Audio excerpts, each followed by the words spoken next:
4 years ago, Lena Cross vanished without a trace, pregnant and terrified. Now she's standing in a Chicago cafe, her daughter's hand in hers, staring into the eyes of the man she ran from, Victor Hale, the most dangerous crime boss in the city. Except he's not a crime boss anymore. And the little girl hiding behind Lena's legs has his storm gray eyes. One look is all it takes for Victor to know the truth.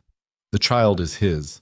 The woman he never stopped searching for just walked back into his life, and someone else has been watching them both. Stay with me until the end of this story, hit that like button and drop a comment with your city so I can see how far this tale travels. The cafe smelled like burnt espresso and cinnamon, a warm pocket of noise in the heart of downtown Chicago. Rain drummed against the windows, blurring the rush of taxis and pedestrians into streaks of yellow and gray. Inside, the hiss of the steam wand and the low murmur of conversation filled the space with a kind of anonymity that Lena Cross had learned to crave. She stood in line with Maya's small hand tucked firmly in hers, her daughter's other hand clutching a worn stuffed rabbit with one missing ear. Maya was almost 4 now, all wild dark curls and curious eyes that took in everything with the solemnity of someone far older. Lena had dressed her in yellow rain boots and a denim jacket, the kind of outfit that made her look like any other child on any other ordinary afternoon. Except nothing about this afternoon was ordinary. Lena had made a mistake coming back to Chicago. She'd known it the moment the plane touched down at O'Hare 3 days ago, known it in the anxious flutter in her chest as the cab driver navigated familiar streets. But her mother was sick, really sick this time, and there were things that couldn't be done over the phone or through hurried video calls. So she'd come back, telling herself it would be quick, a week at most. In and out before anyone noticed, before he noticed. She ordered a hot chocolate for Maya and a black coffee for herself, her voice steady despite the knot tightening in her stomach. The barista, a young woman with bright pink hair and a nose ring, smiled at Maya and added extra whipped cream without being asked. Lena managed to thank you, paid, and moved toward the pickup counter, her eyes instinctively scanning the room. Old habits. She'd spent 4 years looking over her shoulder, checking reflections in windows, memorizing exit routes. 4 years of building a new life in a small town in Oregon where nobody knew her real name and nobody asked questions. She'd waitressed, saved money, kept her head down. She'd become someone else entirely, a single mother with a quiet life and no past worth mentioning. But you couldn't outrun a ghost forever, and Victor Hale was the kind of ghost that had roots. The barista called her name, well, the name she'd given anyway, and Lena reached for the drinks. Maya tugged on her sleeve. "Mama, can I sit by the window?" Lena glanced at the row of small tables near the rain-streaked glass, exposed, visible. Every instinct screamed no, but Maya was looking up at her with those wide, hopeful eyes, and Lena couldn't remember the last time she'd let her daughter do something as simple as pick a seat in a cafe. "Okay, baby, but stay close." They settled at a corner table, Maya immediately pressing her nose to the glass to watch the rain. Lena sat with her back to the wall, one hand wrapped around her coffee, the other resting on the strap of her bag. The weight of her phone inside was a small comfort. She could be out the door in 10 seconds if she needed to be. She took a sip of coffee and let herself breathe. That was when the door opened. The bell above it chimed, a soft sound that shouldn't have carried over the noise of the cafe. But Lena heard it. She felt it, the way you feel a shift in air pressure before a storm. She looked up, and the world stopped. Victor Hale stood in the doorway, rain dripping from the shoulders of his black coat, his dark hair damp and pushed back from his face. He was taller than she remembered, or maybe she'd just forgotten the way he filled a room without even trying. Broad shoulders, sharp jawline, and those eyes, storm gray and relentless, the kind of eyes that saw everything and forgot nothing. He hadn't seen her yet. He was shaking rain from his coat, scanning the cafe with the casual vigilance of someone who never stopped calculating angles and exits. 4 years ago, that look had terrified her. Now it made her heart stop for an entirely different reason. Because he wasn't supposed to be here. He was supposed to be in the shadows, running the empire he'd built with blood and fear. He was supposed to be untouchable, unreachable, a name whispered in back rooms and corporate boardrooms alike. Victor Hale didn't stand in line at cafes. He didn't wait for anything. And yet here he was. Lena's first instinct was to run, grab Maya, slip out the side door, disappear into the rain before he turned his head. But her body wouldn't move. She was frozen, her pulse hammering in her ears, her fingers locked around the coffee cup. Then Maya laughed. It was a bright, delighted sound, the kind only a child could make. She was watching a dog outside, its owner struggling with an inside-out umbrella. The sound cut through the noise of the cafe like a bell, and Victor turned. His gaze swept the room, passed over her, and stopped. Time didn't just slow, it shattered.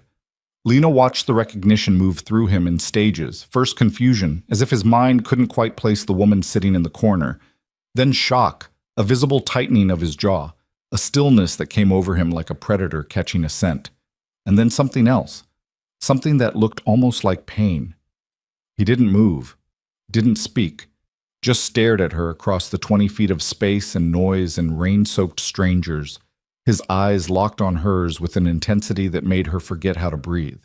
She saw the exact moment his gaze shifted, dropped, landed on Maya. The little girl had turned back to her hot chocolate, oblivious to the seismic shift happening around her. She was humming to herself, swinging her legs under the table, her rabbit tucked under one arm. The overhead light caught her profile, the curve of her nose, the set of her jaw, the color of her eyes as she glanced up briefly to smile at her mother. Storm gray eyes, identical to the ones currently staring at her from across the cafe. Lena watched the realization hit Victor like a physical blow. His whole body went rigid, his hand still on the strap of his shoulder bag. Rain forgotten. She saw his chest rise and fall once, sharply, as if he'd been punched.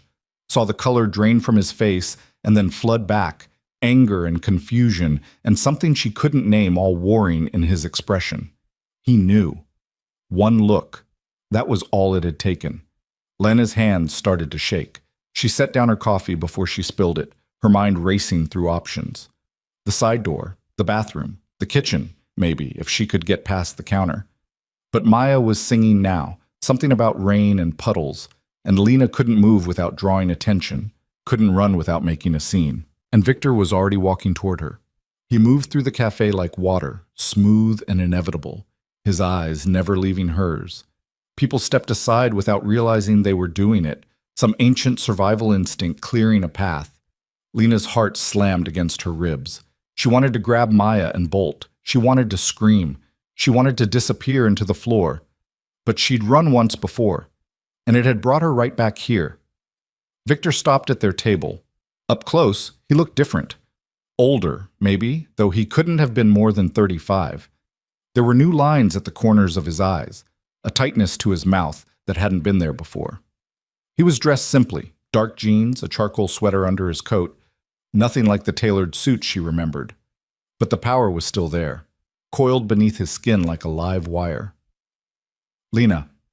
Her name in his voice was a punch to the chest, low and rough, shaped by 4 years of silence and unanswered questions. She hadn't heard him say it since the night she'd left, the night she'd walked out of his penthouse with nothing but the clothes on her back and a secret growing inside her. She forced herself to meet his eyes.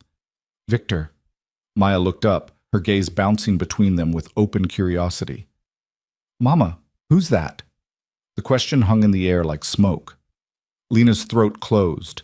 She didn't have an answer, nothing that wouldn't shatter everything. But Victor crouched down, moving slowly, deliberately, until he was at eye level with Maya. The gesture was so unexpected that Lena forgot to breathe.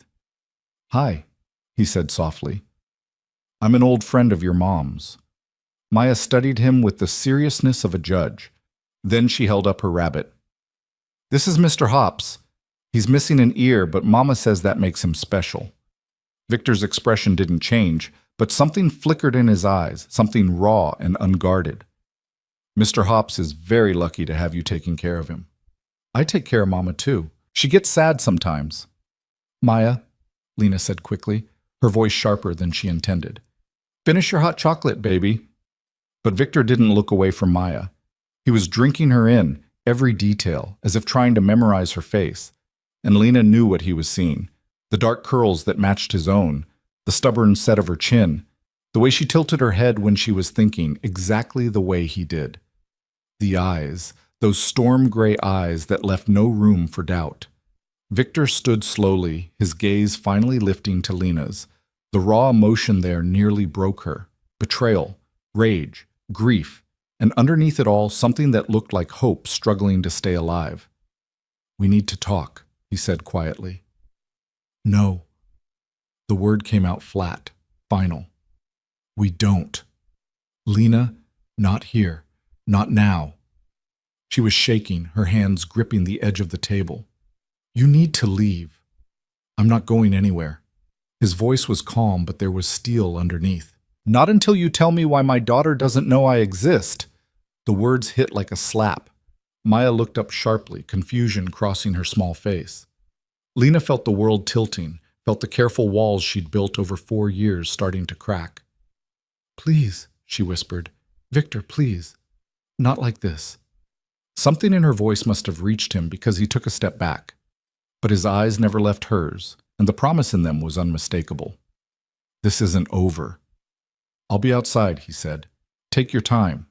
But we are having this conversation, Lena, today." He turned and walked out, the bell chiming again as the door closed behind him. Through the rain-streaked window, Lena could see him standing on the sidewalk, his hands in his pockets, his gaze fixed on the cafe entrance. Waiting. Maya tugged on her sleeve. "Mama, why did that man say he's my—" "Drink your chocolate, sweetheart."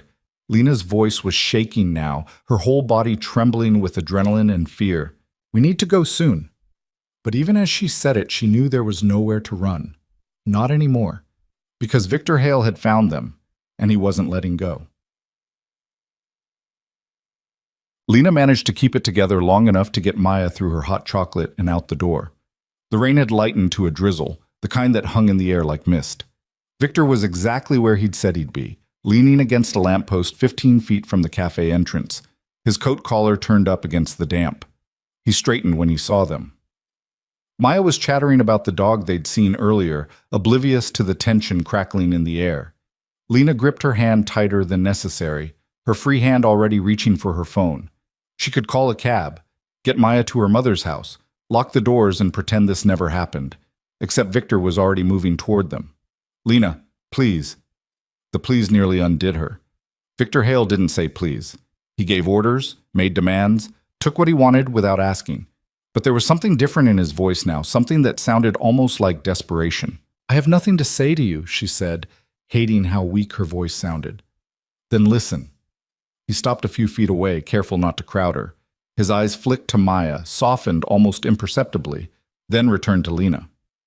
5 minutes. That's all I'm asking." "You don't get to ask me for anything." "I know." His jaw tightened. "I know what you think of me, what you thought I was. But things have changed, Lena. I've changed." She laughed, a bitter sound. "People like you don't change. People like me." He repeated the words slowly, as if tasting them. "You mean criminals, monsters. Is that what you told yourself when you ran?" "I told myself the truth." Her voice rose despite her efforts to stay calm. "I told myself that I couldn't raise a child in your world, that I couldn't watch her grow up surrounded by violence and blood money, and I'm not in that world anymore." The words stopped her cold. Victor took a breath, his eyes never leaving hers. "I walked away 3 years ago, sold everything, cut every tie, buried every connection. I'm not that man anymore, Lena. I haven't been for a long time." She wanted to believe him. The desperate, foolish part of her that had loved him once wanted to believe it so badly it hurt. But she'd learned the hard way that wanting something didn't make it true. "Why should I believe you?" "Because I can prove it." He reached slowly into his coat pocket, and Lena's whole body tensed, but he just pulled out a phone, unlocked it, and held it out to her. "Check, search my name, Victor Hale, see what you find." She didn't take the phone. "I'm not playing your games." "It's not a game." His voice was quiet, intense. "I disappeared from that life the same way you disappeared from mine. The difference is, I've been looking for you every day since." That stopped her. "What? You think I didn't notice when you left?" His voice cracked, just slightly. "You think I didn't tear this city apart trying to find you? I had people searching hospitals, airports, bus stations. I called in every favor I had, and when I couldn't find you, I thought—" He broke off, his jaw working. I thought you were dead. Lena's vision blurred. She blinked hard, refusing to let tears fall. I had to leave. Why? The word was barely more than a whisper. Why didn't you tell me? Why didn't you give me a chance to... To what? She couldn't keep the anger out of her voice anymore. To lock me in a gilded cage? To control every aspect of my life? I saw what you did to people who crossed you, Victor. I saw the blood on your hands. What was I supposed to think? You were supposed to trust me. His voice was raw now, all pretense of control gone. You were supposed to know that I would have done anything to keep you safe, that I would have burned my whole empire to the ground if you'd asked me to. I couldn't ask you to do that. So you just left. The pain in his voice was a living thing. You took my child and you ran, and you let me think I'd lost you forever. Maya had gone very quiet. She was looking up at Lena with wide, worried eyes, picking up on the emotion even if she didn't understand the words. Lena crouched down, smoothing her daughter's hair with trembling hands. It's okay, baby. Mama's okay. But she wasn't okay. Nothing about this was okay. Victor crouched down too, mirroring her position. This close, she could see the shadows under his eyes. The fine lines stress had carved into his face. He looked at Maya with such naked longing that Lena's heart cracked. What's her name? He asked softly. Lena closed her eyes. Maya. Her name is Maya. Maya. He said it like a prayer. How old is she? 3.5. The math was simple, brutal. Lena watched him do it, watched the confirmation settle over him like a weight. She's mine, he said. Not a question. A statement of fact. Lena couldn't lie, not with Maya's eyes staring at her, storm gray and unmistakable. Yes. Victor's breath left him in a rush. He reached out, stopped himself, his hand hovering in the air between them. Can I... His voice broke. Can I talk to her? Victor, please. There was that word again, desperate and raw. Please, Lena. I'm not asking for anything else. Just...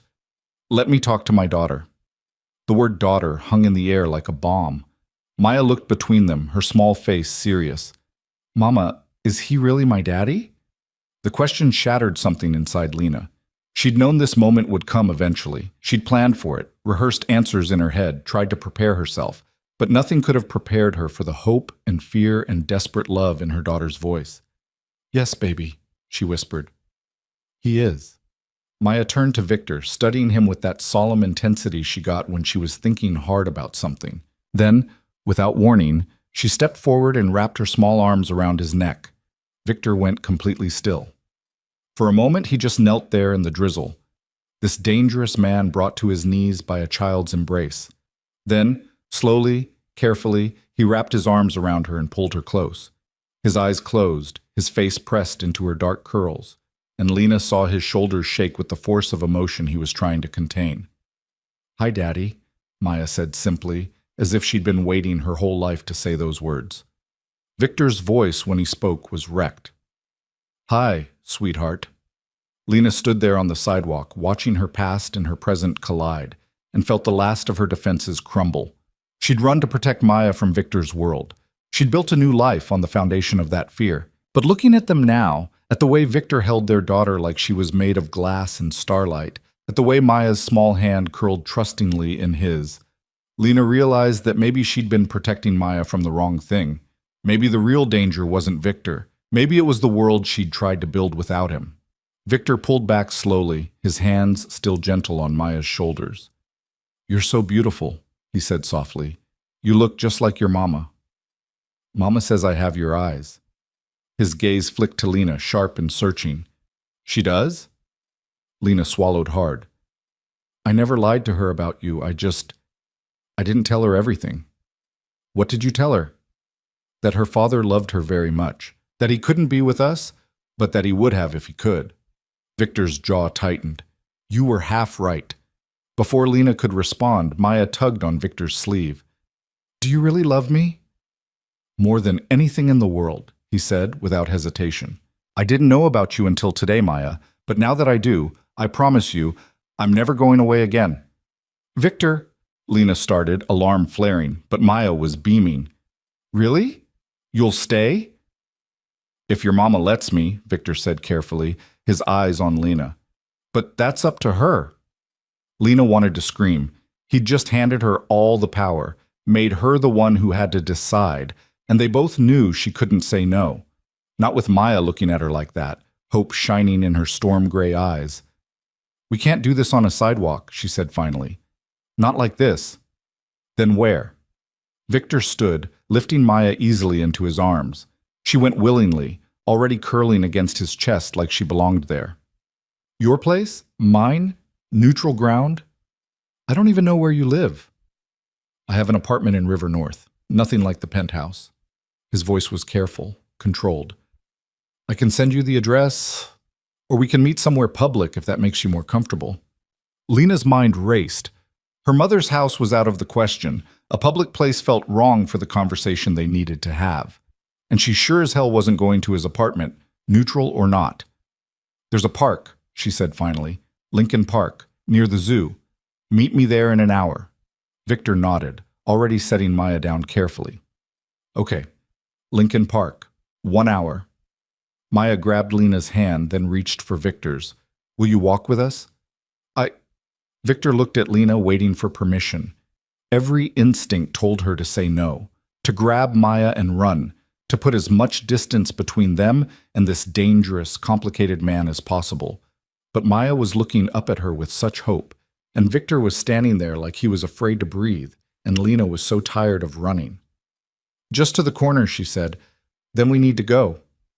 Maya cheered and started walking, pulling them both along. Victor fell into step on Maya's other side. His long stride shortened to match their pace. They made it half a block before Maya started chattering about Mr. Hops and her favorite color, and the songs she'd learned at daycare. Victor listened like she was reciting poetry. Lena watched them from the corner of her eye, this surreal tableau of normalcy. Father and daughter, walking in the rain. Anyone passing by would think they were just another family on an ordinary afternoon, but there was nothing ordinary about this. At the corner, Lena stopped. This is far enough. Maya's face fell. But Daddy just got here. I know, baby, but we'll see him again soon. She hoped the lie sounded convincing. Remember? We're meeting him at the park. Victor crouched down again, his movements careful and deliberate. Your mama's right, but I'll see you very soon, okay? I promise. Okay. Maya threw her arms around him again, and Lena saw Victor's eyes close, saw him breathe her in like he was memorizing the moment. When he stood, his eyes were bright. Lincoln Park, 1 hour. 1 hour, Lena confirmed. She watched him walk away, his hands in his pockets, his shoulders set against the drizzle. He didn't look back. But Lena knew, with the certainty of someone who'd once known him better than anyone, that he was aware of every step they took in the opposite direction. Maya tugged her hand. Mama, is Daddy really going to stay? Lena looked down at her daughter, at those hopeful storm-gray eyes, and felt her heart break all over again. I don't know, sweetheart, she said honestly. I really don't know. But she had a feeling she was about to find out. Lincoln Park was nearly empty when Lena arrived, the rain having driven most people indoors.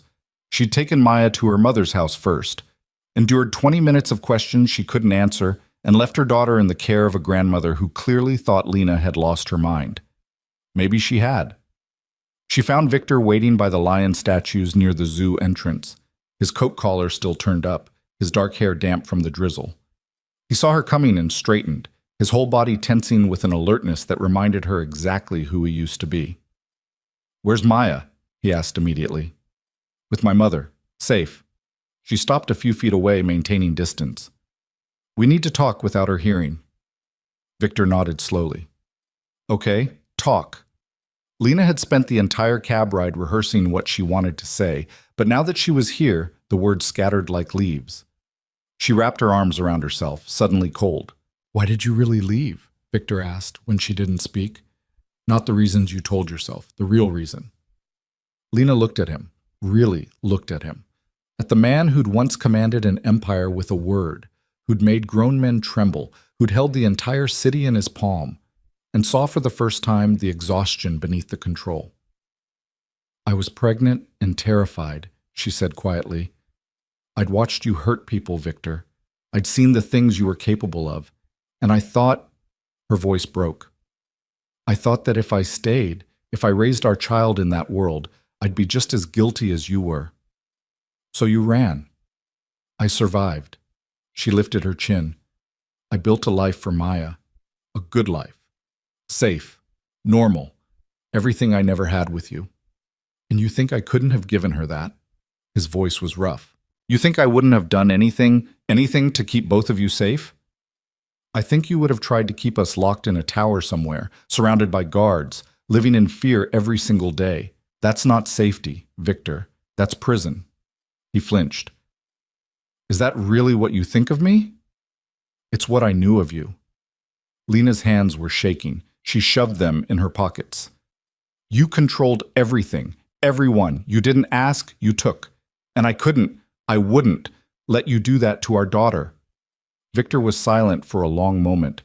When he spoke, his voice was barely above a whisper. "You're right." Lena blinked. "What?"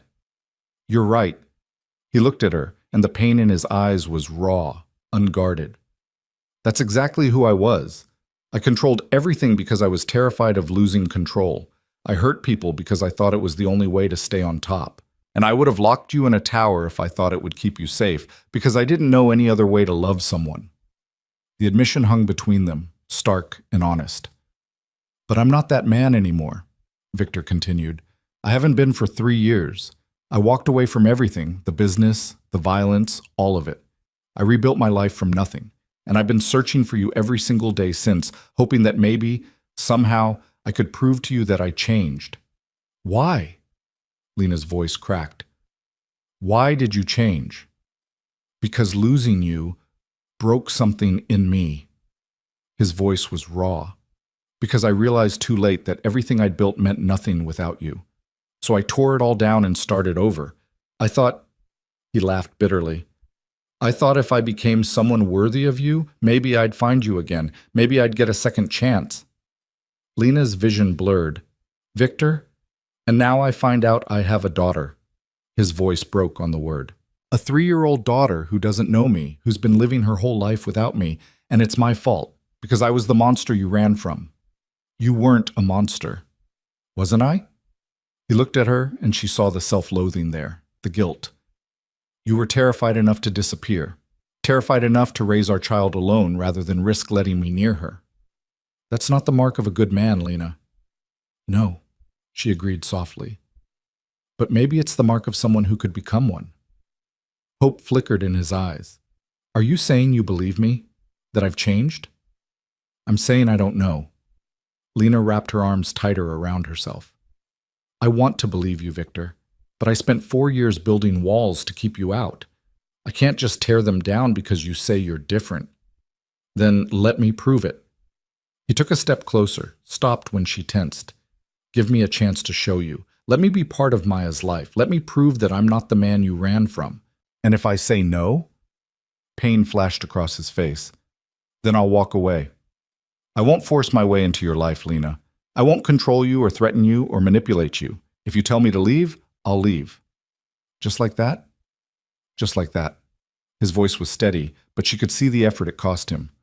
"I love you enough to let you go if that's what you need. I love Maya enough to stay away if that's what's best for her, even if it kills me." Lena stared at him, searching for the lie, the manipulation, but all she saw was honesty, raw, painful honesty.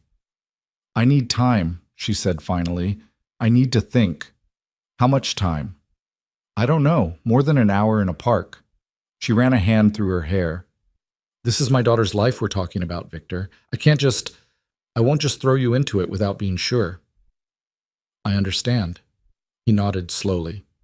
"But while you're thinking, there's something you need to know."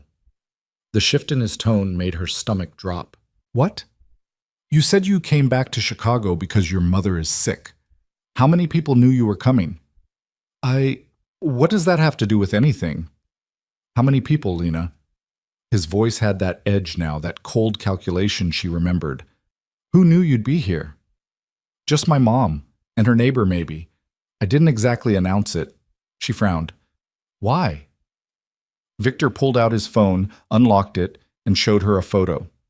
It was grainy, taken from a distance, but Lena recognized herself immediately, walking down a street she'd been on just yesterday, with Maya. Someone had been following them. Her blood went cold. Where did you get this? It was sent to me this morning. No message, no demands, just this photo. His jaw tightened. Someone knows you're back, Lena. Someone knows about Maya, and they wanted to make sure I knew, too. Who? But even as she asked, she saw the answer in his face. No, you said you were out. You said you left that life behind. I did, but not everyone was happy about it. He put the phone away, his expression grim. There are people who think I owe them, people who lost money, power, connections when I walked away. And if they know about you, about Maya, they'll use us against you. Lena's legs felt weak. They'll hurt her to get to you. I won't let that happen. Victor's voice was steel. But you need to understand the situation. You came back to Chicago thinking you were safe, thinking I'd never find you, but someone else found you first. And whoever they are, they're watching. Lena wanted to argue, wanted to tell him he was being paranoid, but the photo didn't lie. Someone had been following them. Someone knew. What do I do? The question came out small, frightened. You let me protect you. Victor stepped closer, his presence solid and reassuring despite everything. Both of you, until we figure out who's behind this and neutralize the threat. I don't need your protection. Yes, you do. His voice gentled. I know you're strong, Lena. I know you've survived on your own for 4 years, but this isn't something you can run from. These people won't stop just because you leave town. They'll follow you. They'll wait. And when they make their move, you'll be alone. And if I let you help, what then? I become exactly what I ran from, a prisoner in your world? No. Victor's eyes were steady, certain. You become someone I keep safe while I dismantle theirs. There's a difference. Lena wanted to argue, wanted to grab Maya and run back to Oregon and pretend none of this was happening.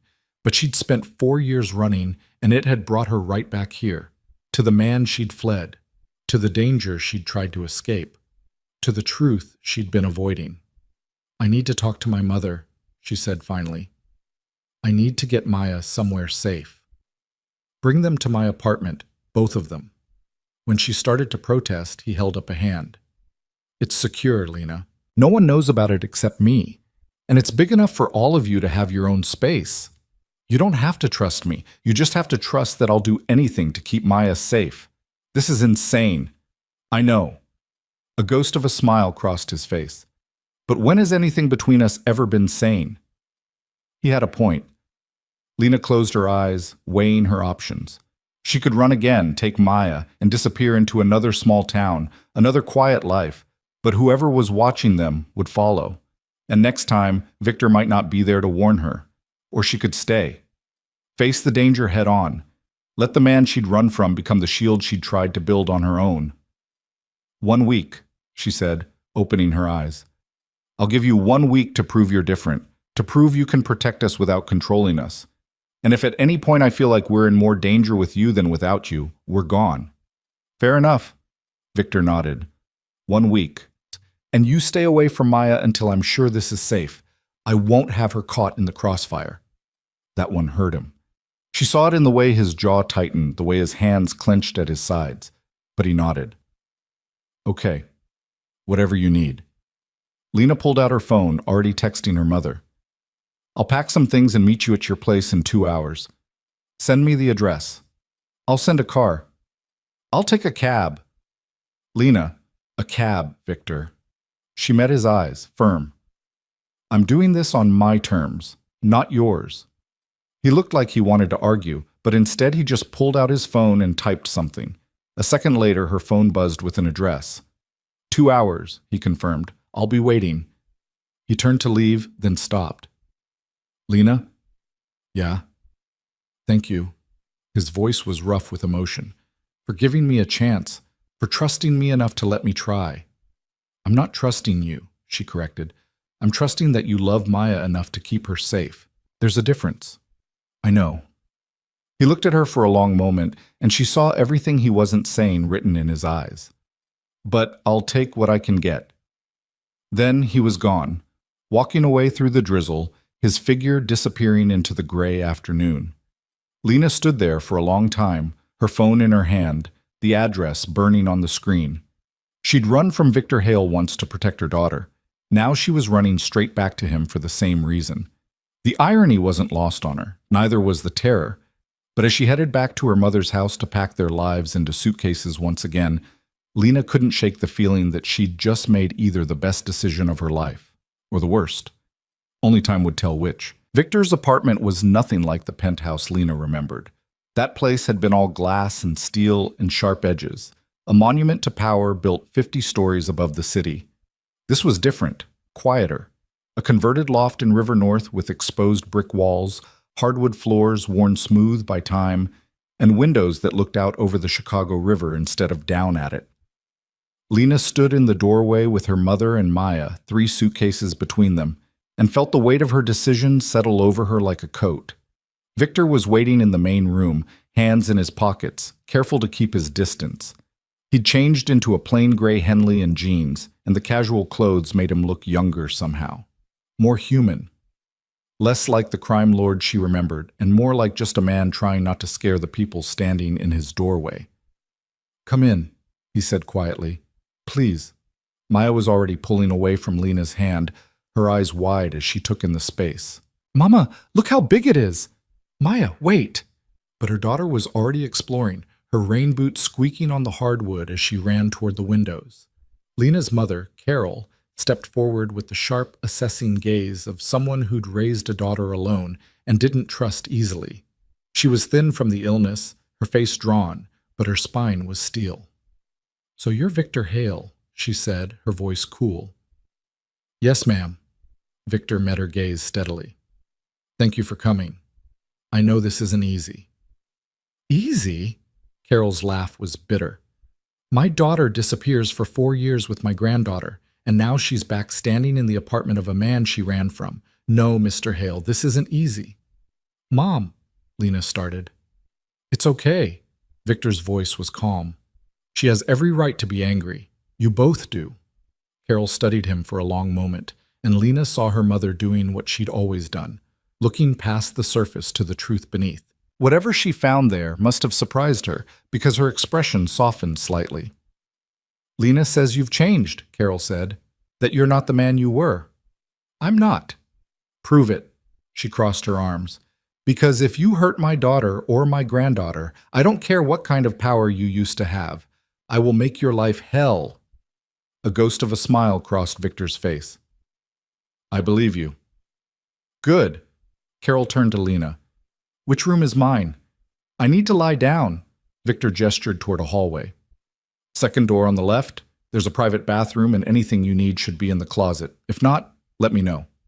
Carol nodded and moved down the hall without another word, leaving Lena alone with Victor and the sound of Maya's excited chatter echoing from the windows. The silence stretched between them, heavy with 4 years of absence and all the things they hadn't said. "She's protective," Lena said finally. "She should be." Victor's eyes were on Maya, watching her press her hands against the glass. "You both should be. I haven't earned your trust yet." "No, you haven't." Lena set down her suitcase, suddenly exhausted. "Where do Maya and I sleep?" "Master bedroom. It has the most space and its own bathroom. I'll take the couch." "Victor, you don't have to." "Yes, I do." His voice was firm. "You're here because I asked you to be. Because you're in danger. The least I can do is make sure you're comfortable." Lena wanted to argue, but she was too tired. The adrenaline from earlier had worn off, leaving her hollow and shaky. "Okay, thank you." Victor picked up 2 of the suitcases without asking and headed down the hall. Lena followed, Maya running ahead of them, already claiming the space as her own. The bedroom was spacious and simple, with a large bed covered in soft gray linens and more of those floor-to-ceiling windows. Maya immediately climbed onto the bed and started bouncing. "Maya, shoes off first," Lena said automatically. "But Mama, shoes off." Maya pouted but obeyed, kicking off her rain boots and leaving them in a pile by the door. Victor set down the suitcases, his eyes following Maya's every movement with an intensity that made Lena's chest ache. "Can I talk to her?" he asked quietly. "Just for a minute?" Lena hesitated. She'd told him to stay away from Maya until she was sure it was safe, but watching the hunger in his eyes, the desperate need to connect with the daughter he'd just discovered, she couldn't bring herself to say no. "5 minutes," she said, "and I'm staying." "Fair enough." Victor moved to the edge of the bed, sitting carefully as if afraid he might break something. Maya stopped bouncing and plopped down in front of him, cross-legged, her expression serious. "Are you really my daddy?" she asked. The question hit like a punch. Victor's throat worked, and when he spoke, his voice was rough. "Yes, sweetheart, I am." "Why weren't you there before?" Lena's heart stopped. She started to intervene, to deflect, but Victor held up a hand. "That's a good question," he said, "and you deserve an honest answer. The truth is, I didn't know about you. Your mama left before I knew she was going to have a baby, and that's my fault, because I wasn't the kind of person she felt safe telling." Maya frowned, thinking this over. "Were you mean?" "Sometimes, yes. I made choices that hurt people, and your mama was scared that those choices would hurt you too, so she left to keep you safe. But you're not mean now?" "I'm trying not to be." Victor's smile was sad. "I'm trying to be the kind of daddy you deserve, but that takes time." Maya studied him with those storm gray eyes, so much like his own. Then she reached out and took his hand, her small fingers curling around his much larger ones. "Mama says everybody makes mistakes," she said solemnly. "And if you're sorry and you try to be better, that's what matters." Victor's eyes closed, and Lena saw his shoulders shake slightly. When he opened them again, they were bright with unshed tears. "Your mama's very smart," he said hoarsely. "I know," Maya grinned. "She's the smartest person in the whole world." Despite everything, Lena felt herself smile. Victor caught her eye over Maya's head, and something passed between them. Not forgiveness, not yet, but maybe the beginning of understanding. Then Maya yawned big and wide, and Lena realized how late it had gotten. "Okay, baby, time for bed," she said, moving forward. "But I'm not tired," Maya protested, even as her eyes drooped. "Yes, you are. Say goodnight to Victor." Maya's face fell. "Does he have to leave?" "He'll be right here," Victor said quickly. "Just in the other room. I'm not going anywhere, I promise." "Really?" "Really." He squeezed her hand gently, then let go and stood. "Sweet dreams, Maya." "Night, Daddy." The word hit him visibly. He stood there for a moment, drinking in the sight of her, then turned and walked out before Lena could see if those tears fell. She got Maya into pajamas and tucked her in, her daughter already half asleep before her head hit the pillow. Lena sat beside her for a long time, stroking her hair, watching her breathe. Her daughter. Her whole world. The reason she'd run and the reason she'd come back. And now Victor was part of that world too, whether Lena was ready or not. When Maya's breathing had deepened into sleep, Lena slipped out of the room and found Victor in the kitchen. He was making tea, his movements precise and controlled, but she could see the tension in his shoulders. "She's asleep," Lena said quietly. Victor nodded, pouring hot water into 2 mugs. "Chamomile okay?" "Yeah, thanks." They stood on opposite sides of the kitchen island, the steam rising between them like a barrier. Victor wrapped his hands around his mug, but didn't drink, his gaze fixed on something Lena couldn't see. "She called me Daddy," he said finally, his voice barely above a whisper. "I know. I have a daughter who calls me Daddy, and I've known about her for less than 12 hours. He looked up, and the raw emotion in his eyes nearly undid her. "How do I do this, Lena? How do I be what she needs when I don't even know where to start?" "You just be there," Lena said. "You show up. You keep your promises. You love her even when it's hard. That's all any parent can do." "What if I mess it up? What if I hurt her without meaning to?" "Then you apologize and do better next time." She took a sip of tea, the warmth spreading through her chest. "Nobody gets it right all the time, Victor. Not even me." He was quiet for a moment, absorbing that. Then, "Thank you." "For what?" "For letting me talk to her, for not shutting me out completely. His voice cracked. For giving me a chance to know my daughter. Lena set down her mug, her hands trembling. Don't thank me yet. We still have a week to get through, and I meant what I said. If this gets too dangerous, we're gone. I know. Victor straightened, and she saw the shift happen, the vulnerability tucking itself away behind layers of control, which is why we need to talk about security. The word sent a chill down her spine. Security. Someone sent me that photo, Lena. Someone wants me to know they've found you, and until I figure out who and why, we need to take precautions. What kind of precautions? Victor pulled out his phone and brought up a series of images. Lena recognized the building's entrance, the hallway outside the apartment, different angles of the street below. I have cameras on every entrance and exit, he said. The building has security, but I've also got my own people watching the perimeter. No one gets in or out without me knowing. Your own people. Lena's voice was flat. I thought you were out of that life. I am. These are legitimate security professionals. Former military, fully licensed, completely clean.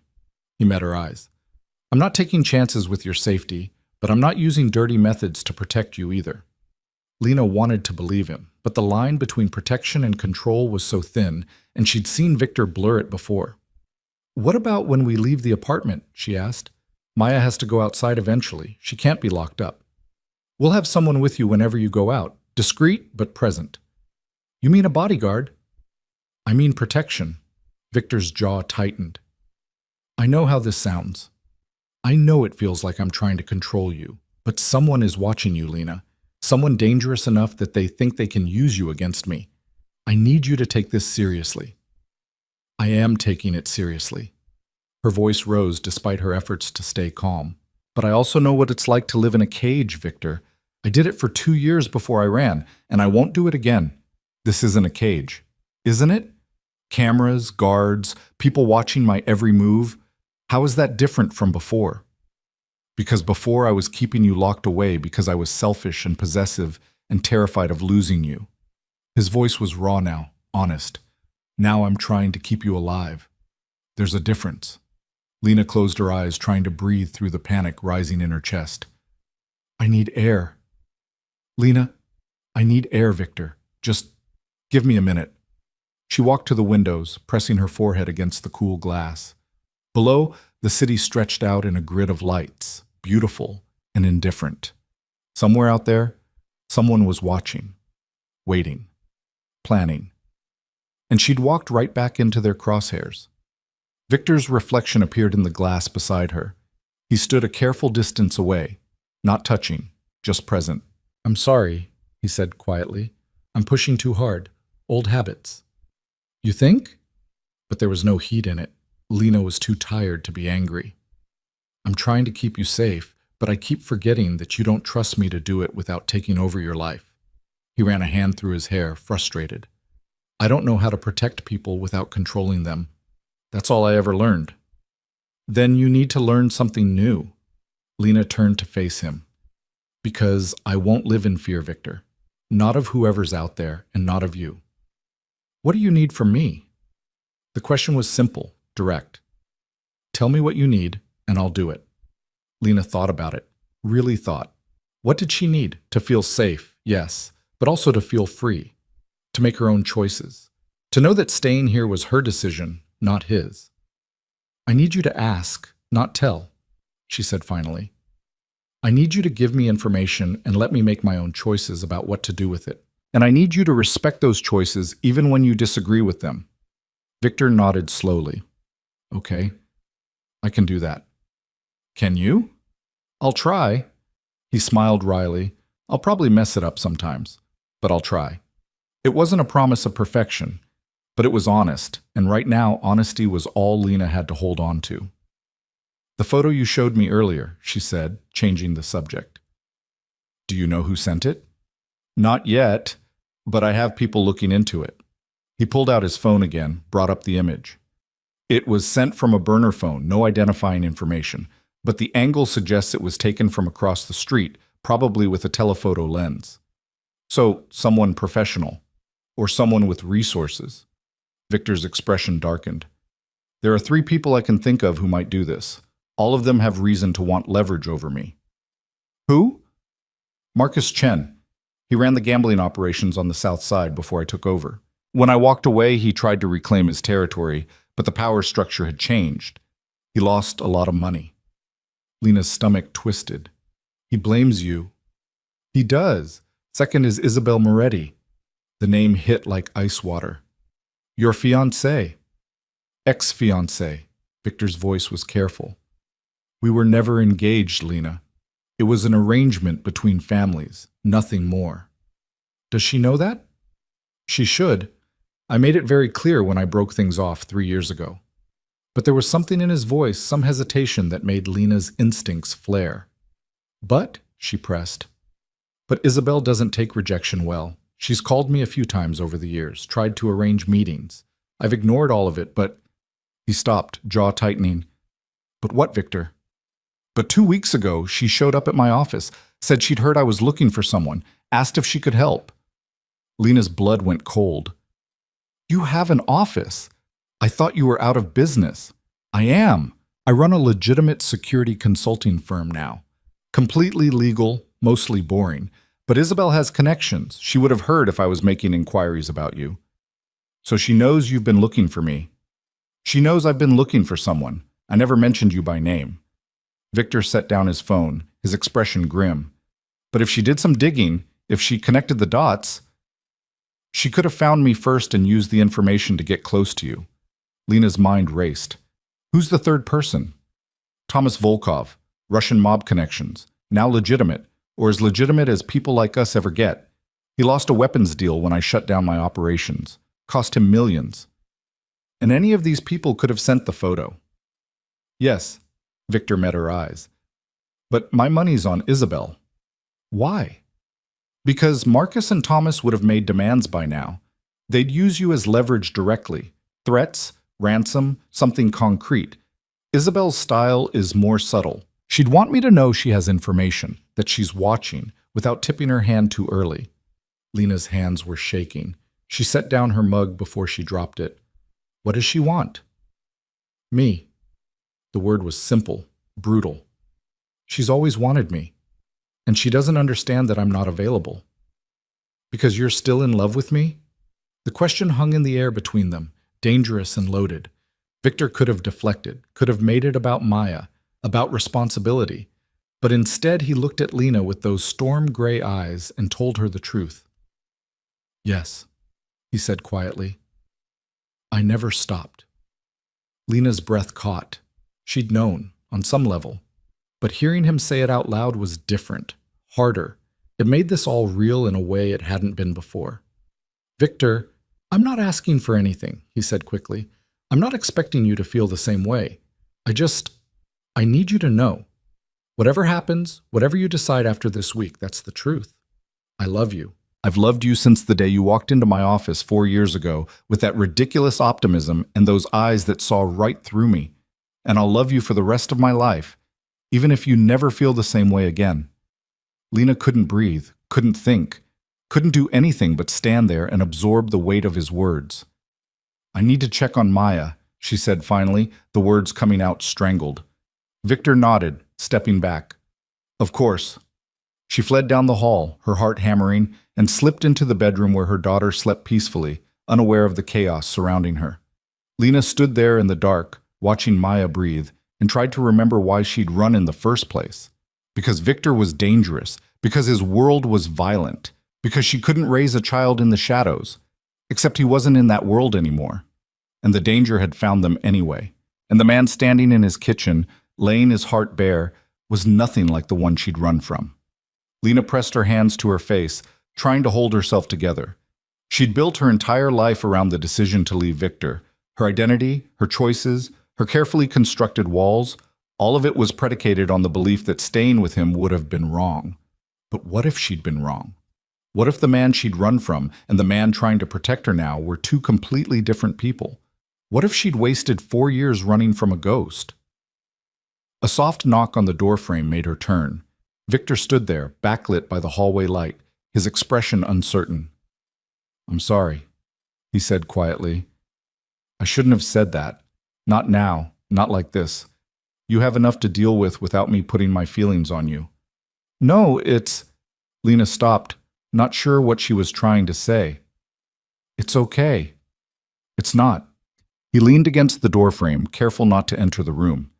You came here for protection, not a confession. I'll keep my distance, professionally. Victor, you don't have to... Yes, I do. His voice was firm.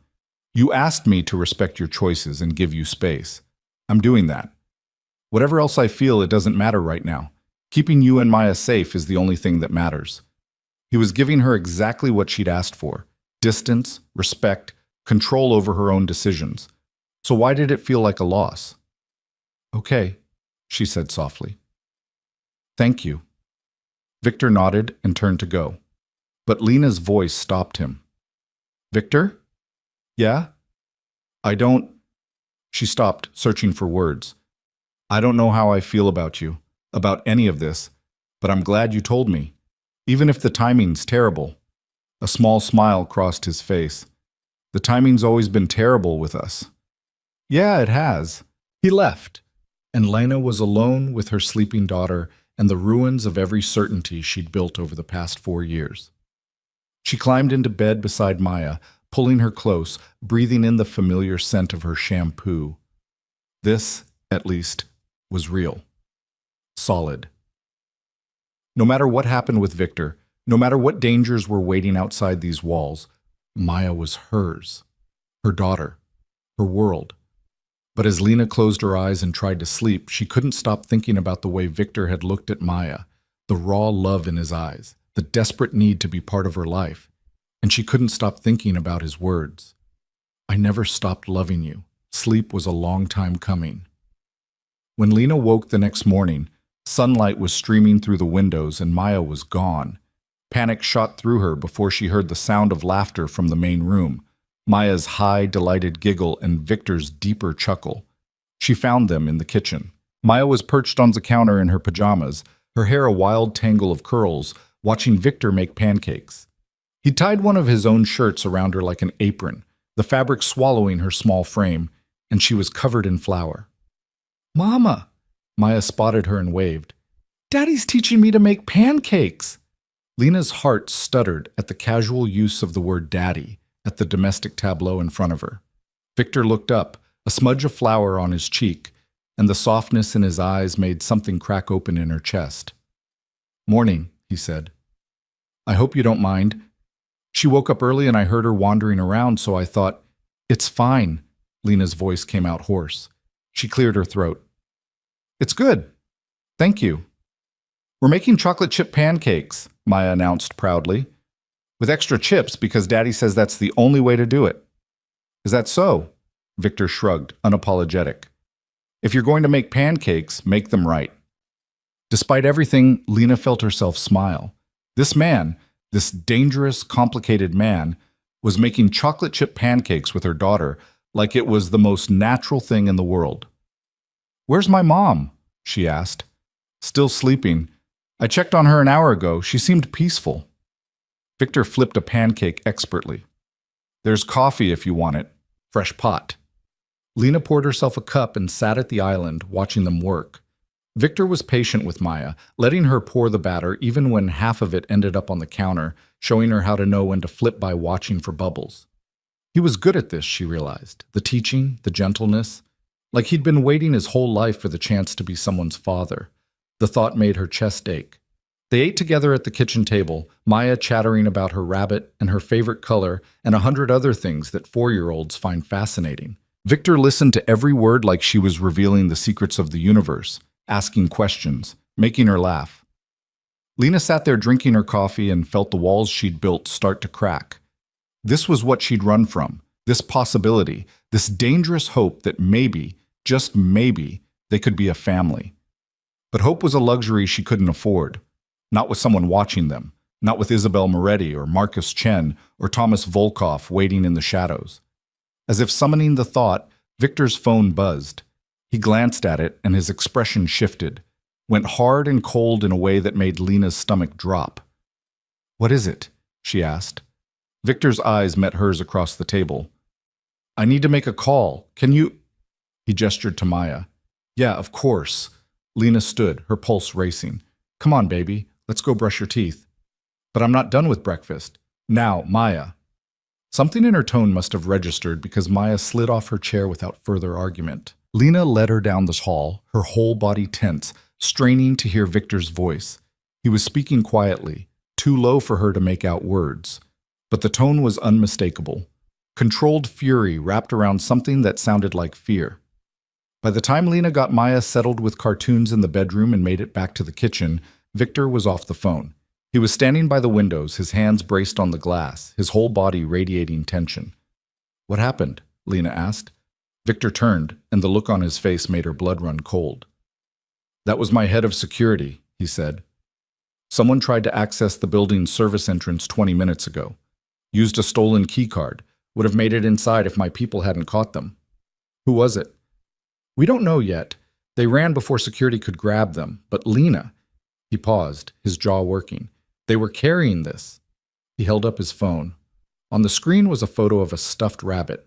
Brown, worn, missing one ear. Exactly like the one Maya carried everywhere. Lena's legs went weak. She grabbed the counter to steady herself. That's Mr. Hops. How did they... They've been watching closely enough to know what Maya carries. Closely enough to replicate it. Victor's voice was deadly calm, but she could see the rage burning beneath. This wasn't random, Lena. This was a message. What kind of message? The kind that says, we can get to your daughter anytime we want. He set down the phone, his hands clenching into fists. I'm moving you. Today. Somewhere safer. No. The word came out sharp, automatic. You said we'd make decisions together. Lena, someone just tried to break into this building with a replica of Maya's toy. This isn't up for debate. Everything's up for debate when it's my daughter's safety. Lena's voice was shaking but firm. You said you'd ask, not tell, so ask me. Victor stared at her and she saw him wrestling with himself, the old instinct to command warring with the promise he'd made. Finally, he took a breath. I'm asking you to let me move you somewhere more secure, he said, each word careful. Somewhere with better protection, where we can control who gets close. Please. Where? I have a safe house outside the city, fully staffed, completely isolated. No one knows about it except me and 2 people I'd trust with my life. How long would we be there? Until I neutralize the threat. His eyes were steady on hers. However long that takes. Lena thought about it, her mind racing. She didn't want to run again, didn't want to uproot Maya from the small stability they'd found. But someone had just tried to get into the building carrying her daughter's toy. Someone who knew exactly what would frighten her most. I need to call my mom, she said finally. She should be part of this decision. Victor nodded. Of course. Carol was awake when Lena went to her room, sitting up in bed with a book. She looked better this morning, some color back in her face, and Lena felt a surge of relief. At least something was going right. Mom, we need to talk. By the time Lena finished explaining, Carol's expression had gone from concern to fury. We're leaving, she said flatly. Today. Back to Oregon, back to... We can't. Lena sat on the edge of the bed. Whoever this is, they'll follow us. Victor has resources to protect us. We don't.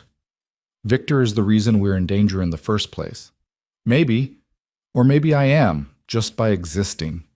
Lena ran her hands through her hair.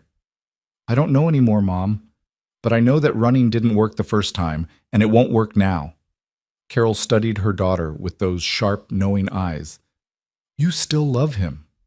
It wasn't a question. I don't... Lena stopped. I don't know what I feel, but Maya deserves to know her father, and he deserves a chance to protect his daughter, even if it means putting yourselves in his hands. Even then. Carol was quiet for a long moment. Then she sighed, deep and tired. Okay, we'll go to this safe house, but Lena, if this goes wrong, if he turns out to be the man you ran from, promise me you'll leave. I promise. They packed quickly, efficiently, taking only what they'd need. Victor had already arranged transportation, an unmarked SUV with tinted windows and a driver he trusted. He loaded their bags himself, his movements quick and precise, and Lena saw the old Victor in the way he moved, the crime boss who'd commanded an empire with ruthless efficiency. It should have scared her.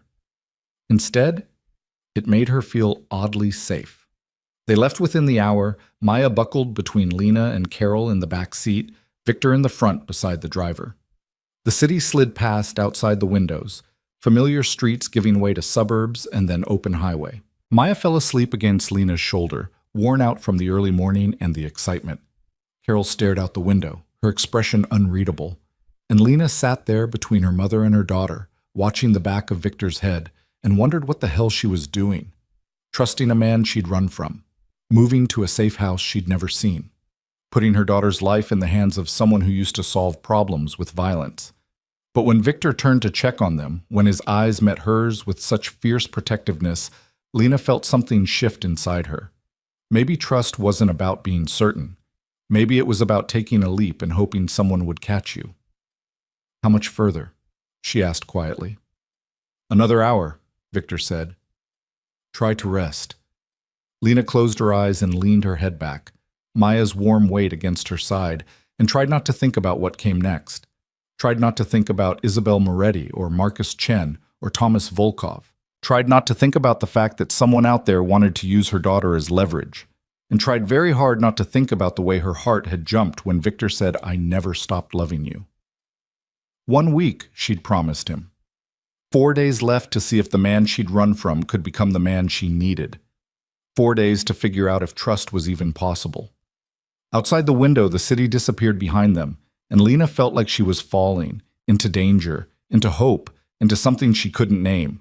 All she could do was hold on to Maya and hope Victor caught them both before they hit the ground. The safe house appeared through the trees like something out of a dream or a fortress, set on 20 acres of wooded land 2 hours outside Chicago.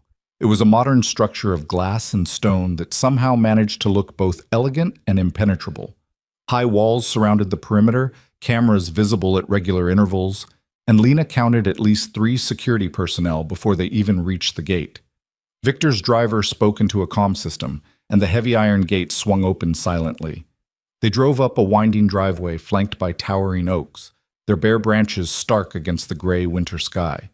Maya stirred against Lena's shoulder, blinking awake. "Where are we?" she asked, her voice thick with sleep. "Somewhere safe, baby," Lena said, hoping it was true. The SUV pulled to a stop in front of the main entrance, and Victor was out before the engine died, opening Lena's door with a hand extended to help her out. She took it automatically, his grip warm and steady, and tried not to notice the way her pulse jumped at the contact. Carol climbed out on her own, her gaze sweeping the property with the sharp assessment of someone who'd learned to spot danger early. "This is quite the setup." "It needs to be," Victor said simply. He turned to Maya, who was rubbing her eyes and looking around with wide-eyed curiosity. "What do you think, sweetheart? Want to see inside?" Maya nodded, already reaching for his hand. The gesture was so natural, so unconscious, that Lena's throat tightened. 3 days. Her daughter had known her father for 3 days, and already she trusted him completely. The interior of the safe house was just as impressive as the exterior. Warm wood floors, high ceilings with exposed beams, floor-to-ceiling windows that looked out over the woods. But Lena noticed the details Victor probably thought she'd miss. The reinforced door frames, the panic buttons discreetly placed on walls, the way every window had both regular glass and what looked like steel shutters that could be deployed at the touch of a button. This wasn't just a house. It was a bunker disguised as a luxury retreat. A woman appeared from what Lena assumed was the kitchen, mid-40s, athletic build, with short-cropped blonde hair and eyes that took in everything at once. She wore jeans and a sweater, but Lena recognized the bulge of a weapon at her hip. "This is Sarah," Victor said, "head of security here. Anything you need, she can help." Sarah nodded at them, her expression professional but not unfriendly. "Welcome. I've prepared the east wing for you. 3 bedrooms, private sitting area, full bathroom. Mr. Hale thought you might appreciate some privacy." "Thank you," Lena said, though the formality of it all made her uncomfortable. This wasn't a vacation. This was protective custody, no matter how nice the accommodations. Sarah showed them to their rooms, pointing out security features as they went. Each bedroom had its own panic button. The windows were bulletproof. There were safe rooms on each floor, accessible through hidden doors that looked like ordinary walls. "Are we expecting to be attacked?" Carol asked dryly. "No, ma'am," Sarah replied, "but Mr. Hale believes in being prepared." "That's one word for it," Carol muttered. Maya, oblivious to the undercurrents, was already exploring her room, a space that Victor had clearly prepared specifically for her. There were books on the shelves, toys in a chest by the window, and art supplies laid out on a small table. Even Mr. Hops had a twin sitting on the bed, this one with both ears intact. "Mama, look!" Maya ran to the window, pressing her hands against the glass. "There's a swing set outside." Lena looked and saw an elaborate wooden play structure tucked into a clearing in the trees, complete with swings, a slide, and what looked like a small climbing wall. "When did you have time to set this up?" she asked Victor quietly. "I had it installed 2 years ago," he said, not meeting her eyes. "Just in case." The words hit her like a physical blow. 2 years ago. Before he knew Maya existed, before he had any reason to build a play structure at his safe house except the desperate hope that someday, somehow, he might need it.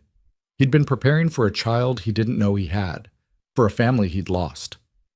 "Victor," her voice broke. "I should let you get settled," he said quickly, already backing toward the door. "Sarah will bring up some lunch. If you need anything, just ask." He was gone before Lena could find words, leaving her standing in her daughter's new bedroom, staring at a swing set built on faith and heartbreak. Carol appeared in the doorway, her expression softer than Lena had seen it in days. "He really has changed, hasn't he?" "I don't know," Lena whispered. "Maybe. Or maybe he's just gotten better at hiding who he really is. Or maybe," Carol said gently, "you're afraid to believe he's changed because then you'd have to forgive yourself for leaving." The words struck deep, cutting through layers of justification and fear to the raw truth beneath.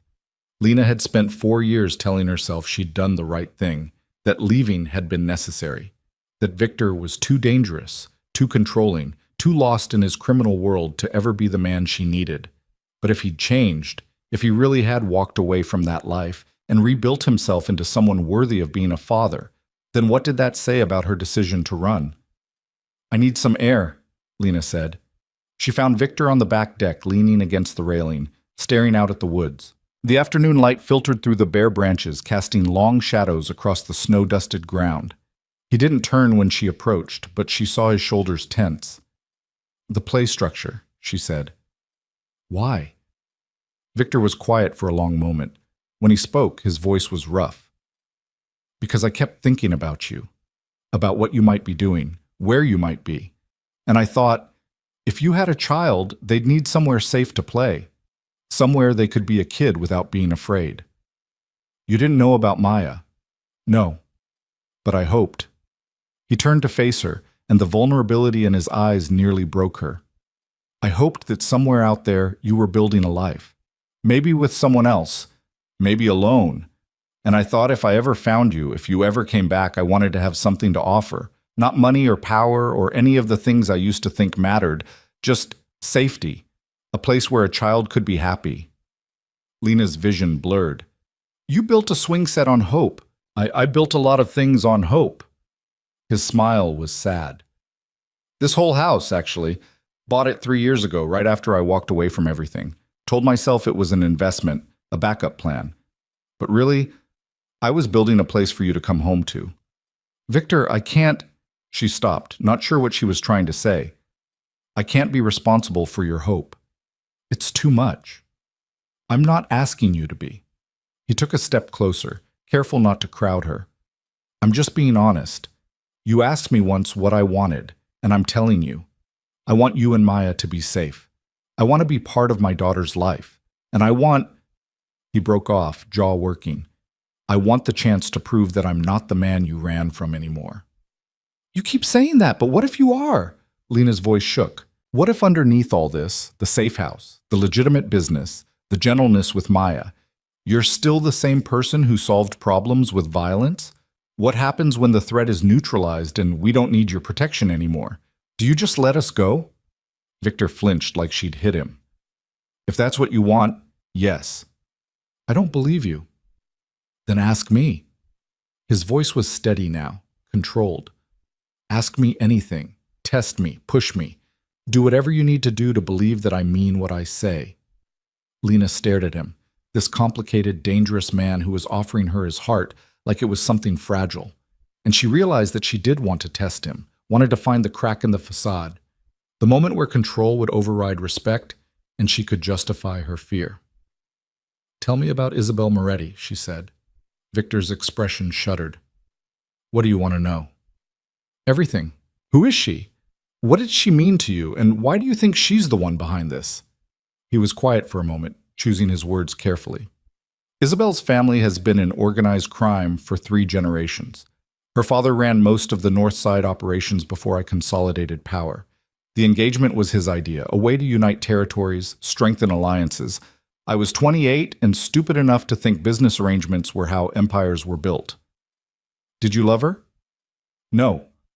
The answer was immediate, certain. I barely knew her. We had dinner a few times, attended events together. It was all performance.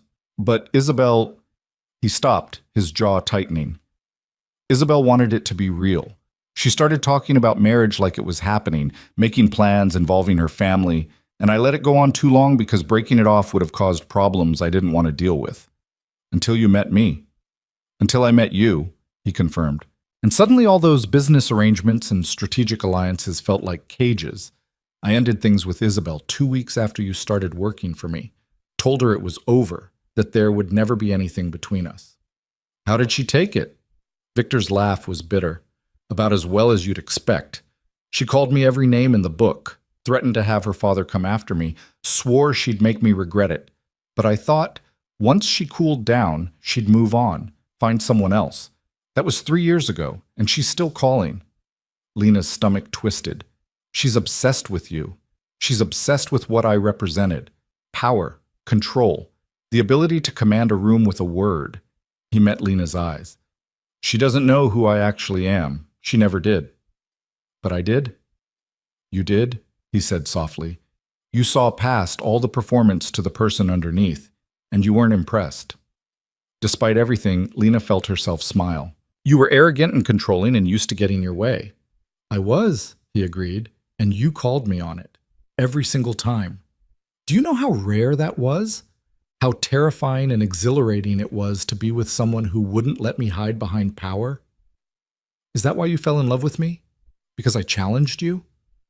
I fell in love with you because you made me want to be better. His voice was raw. Because being around you made me realize how empty my life was. How hollow.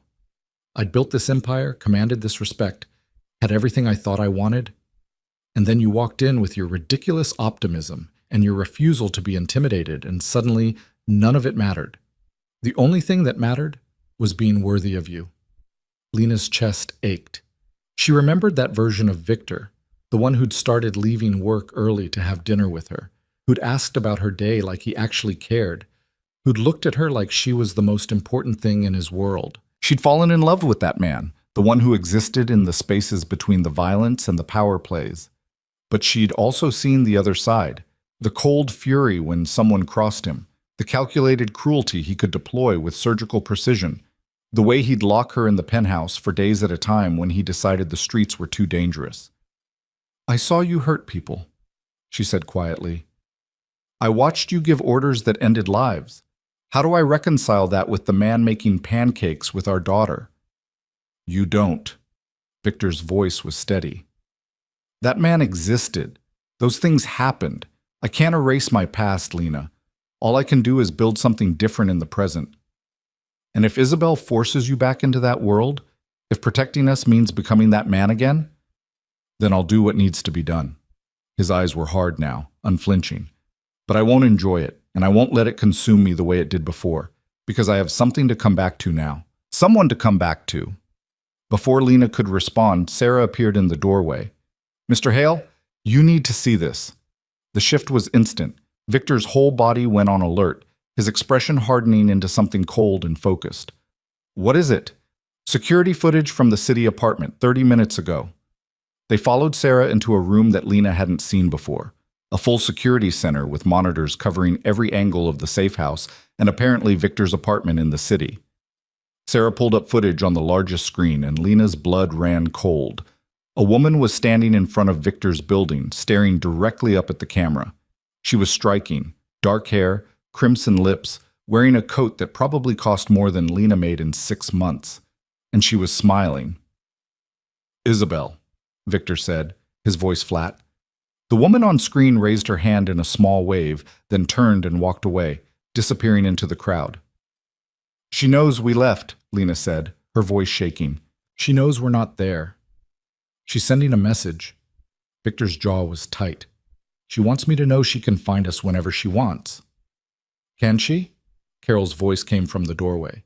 She must have heard the commotion and come to investigate. "Can she find this place?" "No," Victor said, but Lena heard the slight hesitation. "This property is buried under so many shell corporations and legal barriers that it would take months to trace it back to me.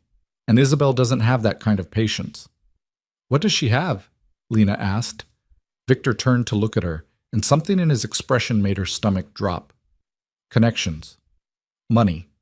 And absolutely no moral compass when it comes to getting what she wants. Which is you. Which is me." He ran a hand through his hair, frustrated. "She thinks if she can eliminate the competition, I'll come back to her. That's what this is about. Not revenge, not money. She wants to remove you from the equation, so I'll have no reason to stay out of the life." "Then let me talk to her," Lena said. "Absolutely not. Victor, if this is about me, let me handle it. I'll meet with her, explain that we're not together, that I'm not trying to No." The word was sharp, final. "You're not going anywhere near Isabel. She's dangerous, Lena. Unpredictable. The last person who got in her way ended up in the hospital with 3 broken ribs and a concussion. So what's your plan?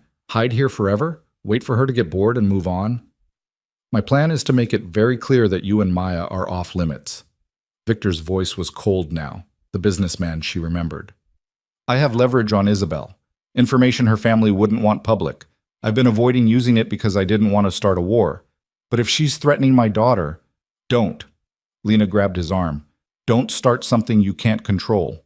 That's exactly what she wants. To pull you back into that world. To make you choose between protecting us and staying clean." "She's already made that choice for me." "No, she hasn't." Lena's grip tightened. "There has to be another way. Something that doesn't involve threats and leverage and all the things you walked away from." Victor looked at her hand on his arm, then up at her face. "Like what?" "I don't know yet. But promise me you won't do anything until we figure it out together. Promise me, Victor." She saw the war in his eyes. The old instincts telling him to take control, to handle the threat the way he always had, warring with the promise he'd made to respect her choices. For a long moment she thought he'd refuse. Then he covered her hand with his own. "Okay, we figure it out together." "Thank you." Sarah cleared her throat. "Sir, there's one more thing. We intercepted a phone call to your office this morning. Someone asking questions about your current projects, who you're working with, whether you've taken on any new security details." "Who was calling?" "They didn't leave a name, but the number traces back to a burner phone purchased in Brighton Park." Victor swore under his breath. "That's Chen's territory." "So it might not be Isabel," Lena said. "It could be this Marcus Chen person you mentioned. Or they're working together." Victor's expression was grim. "Isabel has the motive, Chen has the muscle. If they've joined forces—" He didn't need to finish the sentence. Lena understood the implication. 2 enemies were exponentially more dangerous than one. Carol spoke up from her position by the door. "So what do we do?" "We stay put," Victor said. "We let them search. They won't find us here. And the longer they look, the more frustrated they'll get. Frustrated people make mistakes." "And when they make those mistakes," Lena asked, "then we'll be ready." That night, Lena couldn't sleep. She'd put Maya to bed hours ago, sat with her until she drifted off, and then retreated to her own room. But sleep wouldn't come. Her mind kept replaying the footage of Isabel, that casual wave, the confidence of someone who knew she held all the cards. Finally, she gave up and padded down the hallway in her pajamas. The house was quiet except for the soft hum of the heating system. She found Victor in the security room, sitting in front of the monitors, his face illuminated by the blue glow of the screens. "Can't sleep?" he asked without turning around. How did you know it was me? Your footsteps. Carol's are heavier, Sarah's are completely silent. Yours have this particular rhythm. He glanced back at her, a small smile on his face. I've always been able to recognize you in a crowd. Lena moved into the room, wrapping her arms around herself. What are you looking for? Patterns. Anything unusual. Someone watching the perimeter, cars driving past too many times, movement in the woods. He gestured to the screen showing different angles of the property. Probably paranoid, but better paranoid than dead. Exactly. Lena studied him in the dim light. He looked exhausted, shadows under his eyes, tension in every line of his body. When's the last time you slept? I don't remember. Victor, I'm fine. But even as he said it, he rubbed his eyes, betraying the lie. Lena made a decision. She pulled up a chair next to his and sat down. Then I'll keep you company. You don't have to do that. I know. She settled into the chair, her shoulder almost touching his. But I'm not sleeping anyway. Might as well be useful. They sat in silence for a while, watching the screen cycle through different camera angles. The woods were still, the perimeter quiet. It should have been peaceful. Instead, Lena felt like they were waiting for a storm. Tell me about Maya, Victor said suddenly. What was she like as a baby? The question caught Lena off guard. Why? Because I missed it. His voice was quiet, painful. I missed everything. Her first breath, her first cry, the first time she opened her eyes. I missed her learning to walk, learning to talk, her first word. I missed 3.5 years of my daughter's life, and I can't get that back. So tell me, please, help me know her. Lena's throat closed. She swallowed hard, blinking back tears. She was tiny, just over 6 pounds. The doctor said she was perfect, all 10 fingers and 10 toes, but she came out screaming like she was furious at the world. Victor's smile was sad, strong-willed from the start. You have no idea. Lena found herself smiling despite the ache in her chest. She didn't sleep through the night until she was 8 months old, just refused. I'd walk the floors with her for hours, singing every lullaby I could remember, and she'd just stare at me with those gray eyes like she was studying me. She has your determination and your stubbornness. Lena laughed softly. Her first word was no, not mama, not milk, just no, and she meant it. What else? So Lena told him about Maya's first steps taken while reaching for a butterfly in their tiny backyard, about the way she'd insist on wearing her yellow rain boots every day for 6 months straight, even in the summer, about her obsession with rabbits that led to Mr. Hops becoming her constant companion, about the time she'd tried to give a homeless man her dinner because he looked hungry, Mama. Victor listened to every word like she was reciting scripture, his eyes never leaving her face.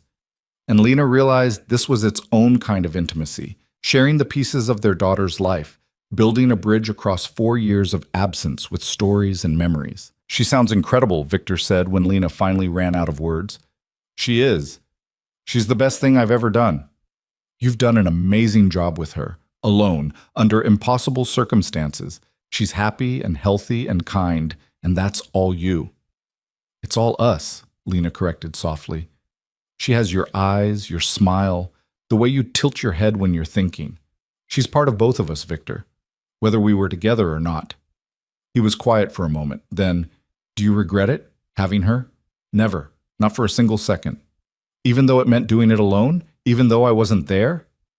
Lena thought about those early days, the fear, the exhaustion, the overwhelming responsibility of keeping a tiny human alive with no help and no safety net. She thought about the nights she'd cried herself to sleep, wondering if she'd made a terrible mistake. The moments of doubt when she'd almost called Victor, almost told him, almost asked for help. I wish things had been different, she said finally. I wish you'd been the kind of man I could have told, but I don't regret Maya, and I don't regret keeping her safe, even if that meant keeping her from you. Fair enough? Victor's voice was rough. For what it's worth, I wish I'd been different too. I wish I'd been someone you could trust. You're becoming that person now. He looked at her sharply. You think so? I think you're trying, and that counts for something. They fell silent again, but this time it was comfortable. companionable, like they were two people who'd known each other in another life and were slowly remembering how to exist in the same space. "Can I ask you something?" Victor said eventually. "Okay. When you left, when you found out you were pregnant, did you ever consider telling me, even for a moment?" Lena closed her eyes, remembering that night. The positive test in her hand, the terror that had flooded through her, the desperate calculations she'd run in her head. "Yes," for about 30 seconds. "What changed your mind?" "I remembered the way you'd locked me in the penthouse the week before, the way you'd casually mentioned having someone killed over a business dispute, the way you'd told me I wasn't allowed to leave without security because the world was too dangerous." She opened her eyes and looked at him. "I imagined telling you I was pregnant, and all I could see was you building a bigger cage, a safer prison, and I couldn't do that to our child." Victor nodded slowly, like he'd expected the answer, but it still hurt to hear. "I would have, built that cage, locked you both away somewhere I thought you'd be safe. I wouldn't have given you a choice." "I know. But I wouldn't have done it to control you. I would have done it because the thought of losing you was worse than anything I could imagine. And the thought of losing a child," his voice broke, "I wouldn't have survived it. You're surviving it now." "Barely." He looked at her, and the rawness in his eyes was devastating. "Do you have any idea what it's like to know I have a daughter and I've missed every important moment of her life? To know that she existed for 3.5 years and I didn't even know? Every day I was searching for you, she was out there growing up without me, learning to walk without me, saying her first words without me there to hear them." "Victor, I'm not blaming you," he said quickly. "I'm not. You did what you thought was right. But Lena, it's killing me, knowing what I lost, what I can never get back." Lena reached out without thinking and took his hand. His fingers closed around hers immediately, desperately, like he was drowning and she was the only solid thing in the world. "You can't get the past back," she said softly, "but you can build a future. You can be there for every moment from now on. First day of school, first lost tooth, first heartbreak. All of it. If you want to be. If you'll let me. I'm letting you." The words came out before she could stop them, but as soon as she said them, Lena knew they were true. "I'm here, aren't I? In your safe house, trusting you to protect us, telling you stories about our daughter. I'm letting you in, Victor. The question is whether you're going to prove I'm right to do it."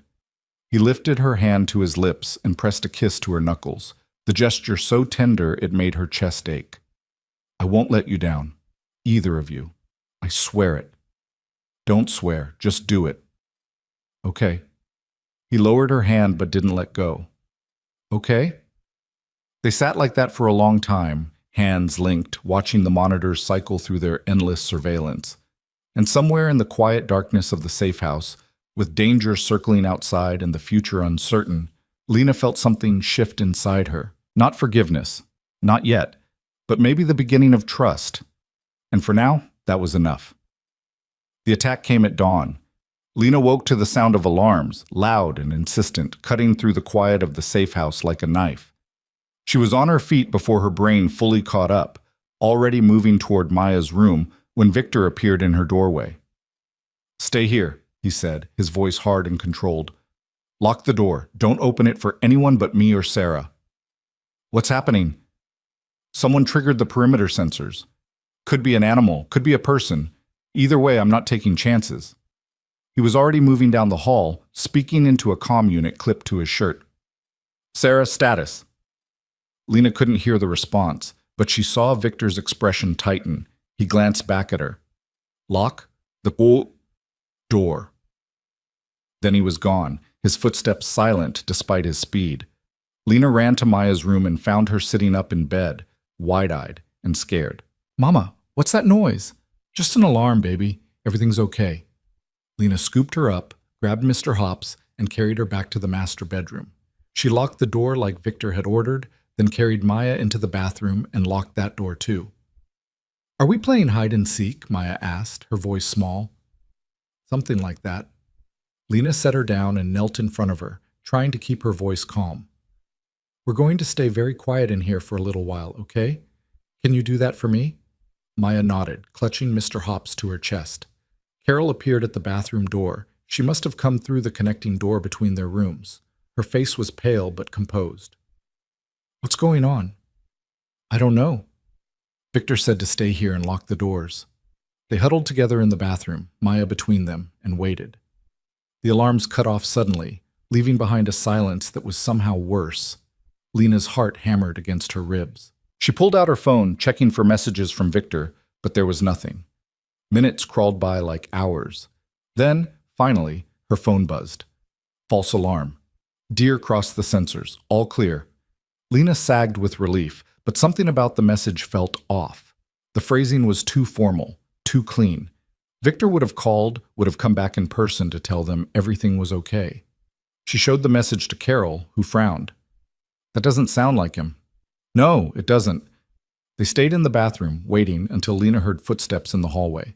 Heavy, unfamiliar footsteps that made every instinct scream danger. "Mrs. Cross?" A man's voice, professional and calm. "Mr. Hale sent me to escort you to the safe room. There's been a security breach." Lena's blood went cold. She hadn't told anyone here her name was Cross. She'd been careful, using a fake name even with Sarah. The only person who knew her real name was Victor, which meant this wasn't one of Victor's people. She looked at Carol and saw her own fear reflected in her mother's eyes. Then she looked at Maya, who was watching her with complete trust, believing that Mama would keep her safe. Lena made a decision. She grabbed Carol's hand and mouthed one word: "Run." Then she unlocked the bathroom door, threw it open, and came face to face with the intruder. The man in the hallway was broad-shouldered and professional-looking, wearing tactical gear that could have belonged to legitimate security. But his eyes gave him away, flat and calculating, the kind of eyes that had seen violence and delivered it without hesitation. Lena didn't give him time to react. She threw herself forward, slamming the bathroom door into his face with all her weight. He stumbled back with a grunt of pain, and Lena grabbed Maya and ran. "Carol, go!" she screamed. They bolted down the hallway, Lena's bare feet slapping against the hardwood. Maya clutched tight against her chest. Behind them, the man cursed and gave chase. Carol was ahead of them, moving faster than Lena would have thought possible for someone recovering from illness, heading for the panic room Sarah had shown them on the first floor. They made it to the stairs before Lena heard the second set of footsteps, someone coming up from below, cutting off their escape route. "This way." Carol veered left toward the west wing, and Lena followed blindly. They crashed through a door into what looked like a library, floor-to-ceiling bookshelves and leather furniture that would have been beautiful under different circumstances. Carol slammed the door and locked it, then grabbed a heavy armchair and shoved it against the door. "Help me!" Lena set Maya down and helped her mother pile furniture against the door. Chairs, side tables, anything they could move. Behind them, Maya was crying, silent tears streaming down her face as she clutched Mr. Hops. "Mama, I'm scared." "I know, baby, I know." Lena's voice was shaking. "But we're going to be okay. Daddy's coming. He's going to keep us safe." She hoped it was true.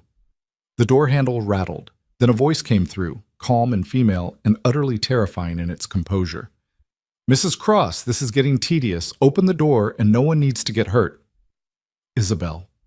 Lena's blood turned to ice. She grabbed her phone with trembling hands and dialed Victor. It rang once, twice, 3 times. No answer. She tried again. Nothing. "He can't help you," Isabel called through the door. "Victor's a bit tied up at the moment, quite literally, actually. I have 4 men downstairs making sure he stays put while we have our little chat." "What do you want?" Lena forced the words out. "Just to talk, woman to woman, about the man we both love." "I'm calling the police." Isabel laughed, and the sound was like broken glass. "Go ahead. By the time they get here, this will all be over, one way or another."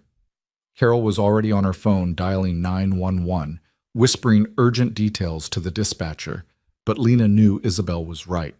They were 45 minutes from the nearest town. Help wouldn't come in time. "What did you do to Victor?" Lena demanded. "Nothing permanent? Yet." Isabel's voice was almost conversational. "Though I must say he's much less intimidating tied to a chair. All that power, all that control, and in the end he's just a man who can bleed like anyone else." Rage flooded through Lena, hot and consuming. If you hurt him, you'll what? You're locked in a room with your mother and a child, surrounded by my people. You have no leverage here, Lena. I hold all the cards. Then what do you want from me? I want you to disappear. Isabel's voice went cold. I want you to take that child and go back to whatever hole you crawled out of. I want you to leave Victor alone so he can return to the world where he belongs. With me. He doesn't belong with you, Lena shot back. He never did. That's where you're wrong. Something heavy hit the door, a shoulder maybe, testing the barricade. Victor needs someone who understands his nature, someone who won't flinch from the darkness in him. You made him weak, Lena. You made him think he could be something he's not. And when you ran, you nearly destroyed him. I saved him.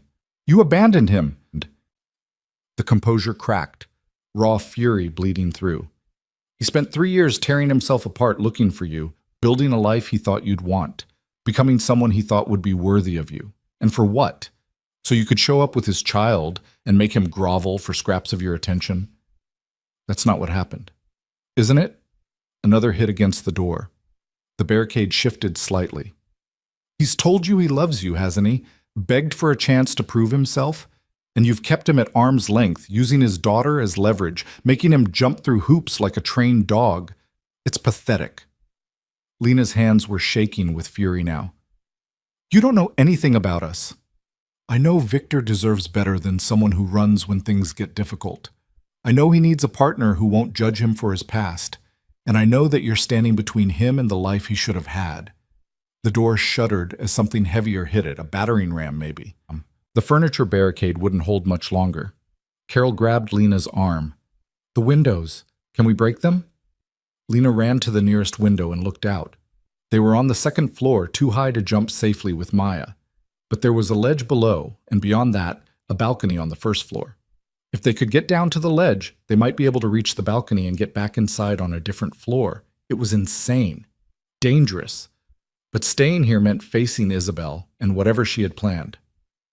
Help me open this, Lena said. The window was old-fashioned, the kind that slid up, but it was locked. Carol grabbed a heavy bookend and slammed it against the lock. Once, twice, 3 times. The metal gave way with a crack, and the window slid open, letting in a rush of cold winter air. Behind them, the door splintered. Go! Lena shoved Carol toward the window. Take Maya. I'll be right behind you. Lena, now Mom. Carol grabbed Maya and climbed through the window onto the narrow ledge outside. Maya was sobbing, terrified, clinging to her grandmother. Lena turned back to see the door buckling under another assault, the barricade coming apart. She grabbed the bookend Carol had dropped and positioned herself between the door and the window. If Isabel came through, Lena would buy them time, whatever it took. The door burst open in an explosion of splinters and toppling furniture. The man from the hallway came through first, blood streaming from his nose where Lena had hit him with the door. Isabel followed, elegant even in tactical gear, her dark hair pulled back, her expression cold. That was foolish, Isabel said, surveying the damage. Then her eyes landed on the open window, on Carol and Maya visible on the ledge outside. And that's just stupid. You'll get them killed. Better than whatever you have planned. Isabel's smile was sharp. I'm not going to kill them. I'm not a monster, Lena. I just want you gone. Then you're going to be disappointed. Am I? Isabel pulled out a phone and held it up. On the screen was a video feed, Victor tied to a chair in what looked like the basement, blood trickling from a cut above his eye, 2 armed men standing behind him. Because it seems to me that you have a choice. You can leave quietly, go back to your quiet life in Oregon, and Victor lives, or you can keep fighting, and I'll have my people put a bullet in his head while you watch. Lena's world narrowed to that screen, to Victor's face. His eyes were unfocused, like he'd been hit hard, but he was breathing, alive. You're bluffing, Lena said, though her voice shook. Try me. Isabel's finger hovered over the phone. I can make the call right now. 1 word and he dies. Is that what you want? Mama! Maya's voice came from outside, high and terrified. Grandma's slipping. Lena spun to see Carol struggling to keep her balance on the icy ledge, one arm wrapped around Maya, the other scrabbling for purchase against the window frame.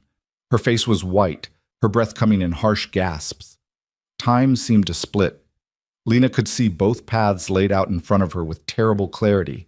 She could go to the window, help her mother and daughter, get them to safety, and Isabel would give the order and Victor would die. Or she could stay here, negotiate, try to buy time, and Carol and Maya would fall. There was no winning. No matter what she chose, someone she loved would pay the price. Then, from somewhere in the house came the sound of gunfire. Isabel's head snapped up, her expression shifting from triumph to confusion to rage in the space of a heartbeat. She spoke into a comm unit at her wrist. "Report. What's happening down there?" The response was drowned out by more gunfire, closer now, and the sound of men shouting. Isabel cursed and turned to the man beside her. "Go. Now." He ran from the room, weapon drawn. Isabel looked back at Lena, and for the first time there was something other than cold calculation in her eyes. Uncertainty, maybe even fear. "This isn't over," she said. Then she was gone, running down the hallway, leaving Lena alone with the sound of gunfire echoing through the safe house. Lena didn't hesitate. She ran to the window and grabbed Carol's arm, hauling her back inside with strength she didn't know she had. Maya tumbled in after her, and Lena scooped her up, checking frantically for injuries. "Are you okay? Are you hurt?" "I'm okay, Mama. I'm okay." Maya was crying, her whole body shaking, but she was unhurt. Carol leaned against the wall, gasping for breath. "What's happening? Who's shooting?" "I don't know, but we need to get to the panic room. Now!" They ran back into the hallway, Lena carrying Maya, Carol right behind them. The gunfire had stopped, replaced by an eerie silence that was somehow worse. Lena's mind raced. Had Isabel's people won? Was Victor dead? Or had someone else arrived? They made it to the main staircase and stopped short. Sarah was at the bottom, her weapon drawn, standing over two bodies in tactical gear. She looked up and saw them, and relief flooded her face. "Get down here. Now!" They scrambled down the stairs. Sarah positioned herself between them and the hallway, her eyes scanning for threats. "Are you hurt?" "No. Where's Victor?" "Basement. He's alive, but—" Sarah's jaw tightened. "They worked him over pretty good. I've got 2 of my people with him now. The rest are clearing the house." "How many of Isabel's people were there?" 6. "We've neutralized 4. The other 2 ran, including a woman matching Isabel Moretti's description." Sarah keyed her comm. "West perimeter, do you have eyes on the runners?" A crackle of static, then, "Negative. They had a vehicle waiting, gone before we could intercept." Sarah swore under her breath. "We need to move you to a more secure location. This house is compromised." "I need to see Victor," Lena said. "Ma'am, I need to see him. Now." Sarah looked like she wanted to argue, but something in Lena's expression must have convinced her. "Okay, but you stay with me, and if I say run, you run. Understood?" Lena nodded. Sarah led them down to the basement, weapons still drawn, moving with the fluid efficiency of someone who'd done this 1,000 times. The basement was finished, with concrete floors and industrial lighting that cast harsh shadows. In the center of the space, Victor was slumped in a chair, his wrists zip-tied to the armrests, blood on his face and shirt. But he was conscious, and when he saw them, his whole body went rigid with relief and terror. "Lena, Maya," his voice was rough. "You're okay." "Thank God you're okay." Lena handed Maya to Carol and ran to him. Up close she could see the damage, a split lip, a cut above his eye, bruises already forming on his jaw and ribs. Rage flooded through her, hot and consuming. "Who did this to you?" "Doesn't matter. Are you hurt? Did they touch you?" "We're fine." Victor, who... Isabel had 6 men. They came through the perimeter during the shift change when we were most vulnerable. He was talking fast, his eyes never leaving her face. "I tried to stop them, but they had the numbers. I'm sorry. I'm so sorry. I was supposed to keep you safe, and You did." Lena cupped his face gently, careful of the bruises. "We're alive because of you. Because you had Sarah and her team. Because you prepared for this. They got to you anyway. But they didn't take us. They didn't hurt Maya. You kept your promise, Victor."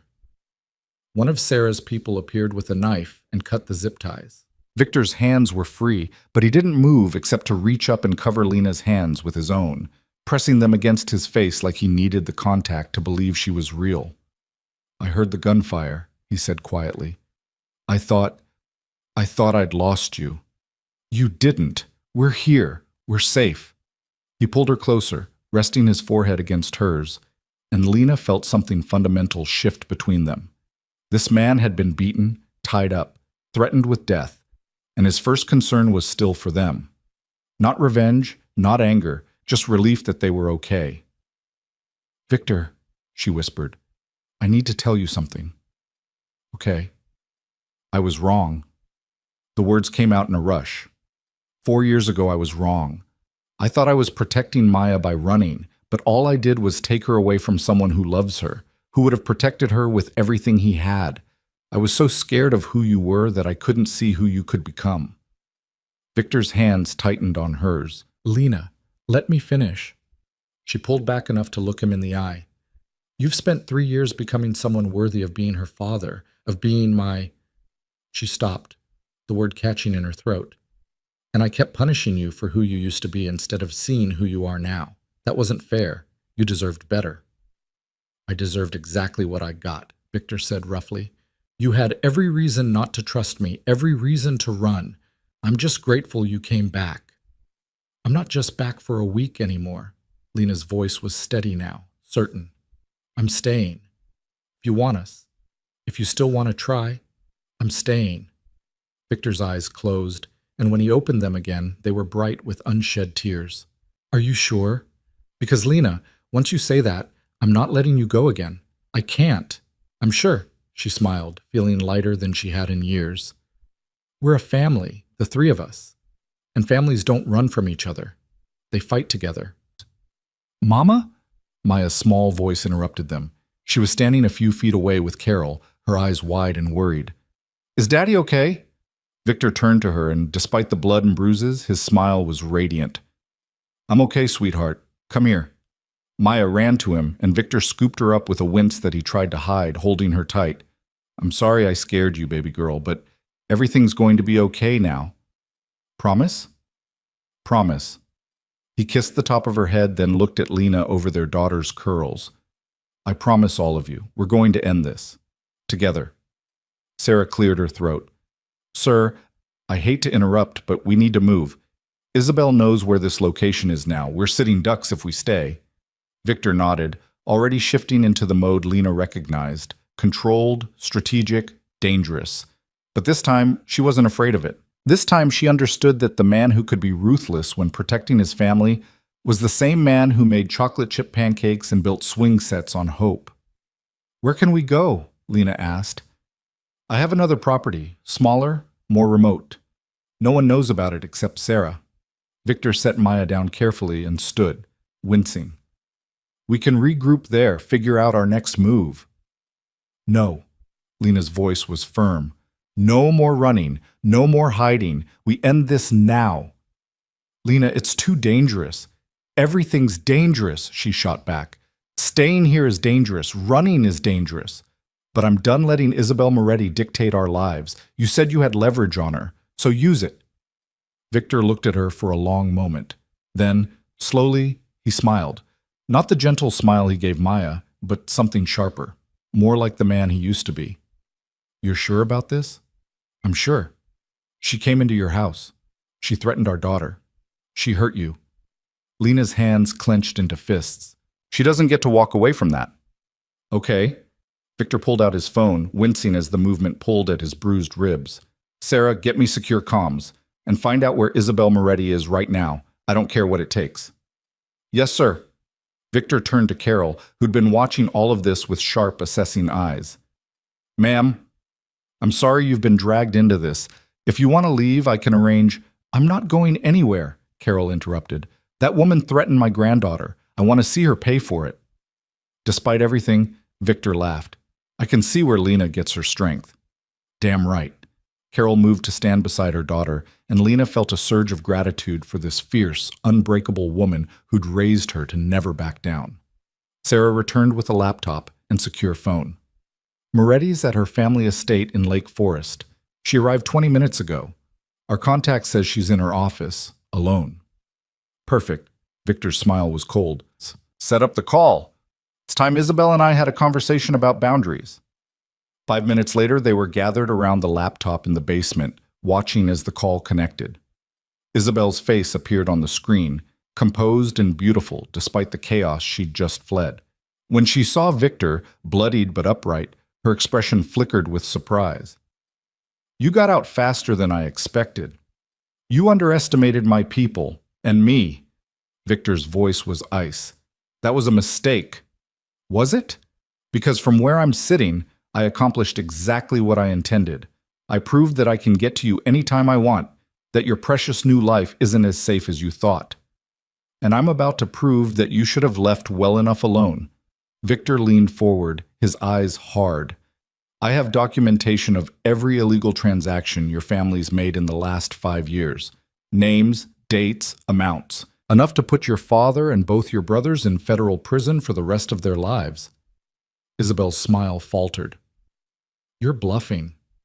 Am I? Victor pulled up a file on the laptop and turned it so the camera could see.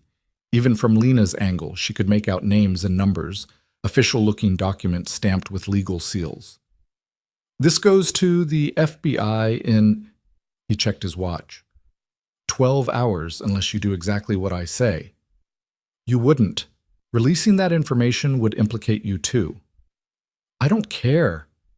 Victor's voice was flat, certain. I walked away from that life, Isabel. I have nothing left to hide and nothing left to lose. But you? Your family's entire empire would collapse. Everything your father built would be gone, and you'd spend the rest of your life watching them rot in prison, knowing you're the reason why. Isabel's face had gone white. What do you want? I want you to disappear.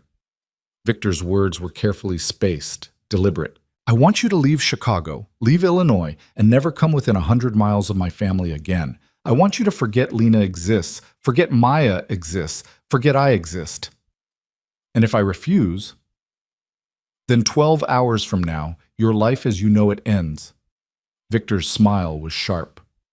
Choose wisely, Isabel, because I won't offer this deal twice.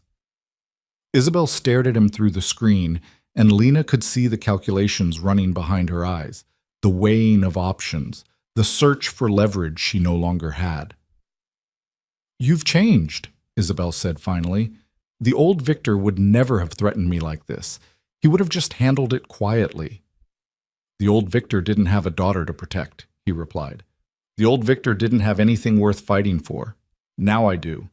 And I'll burn your whole world down before I let you threaten them again.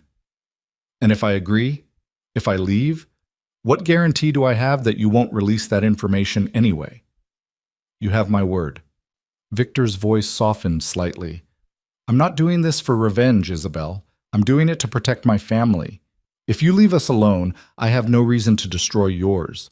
But if you ever come near Lena or Maya again, if you so much as send them a threatening look, I won't hesitate.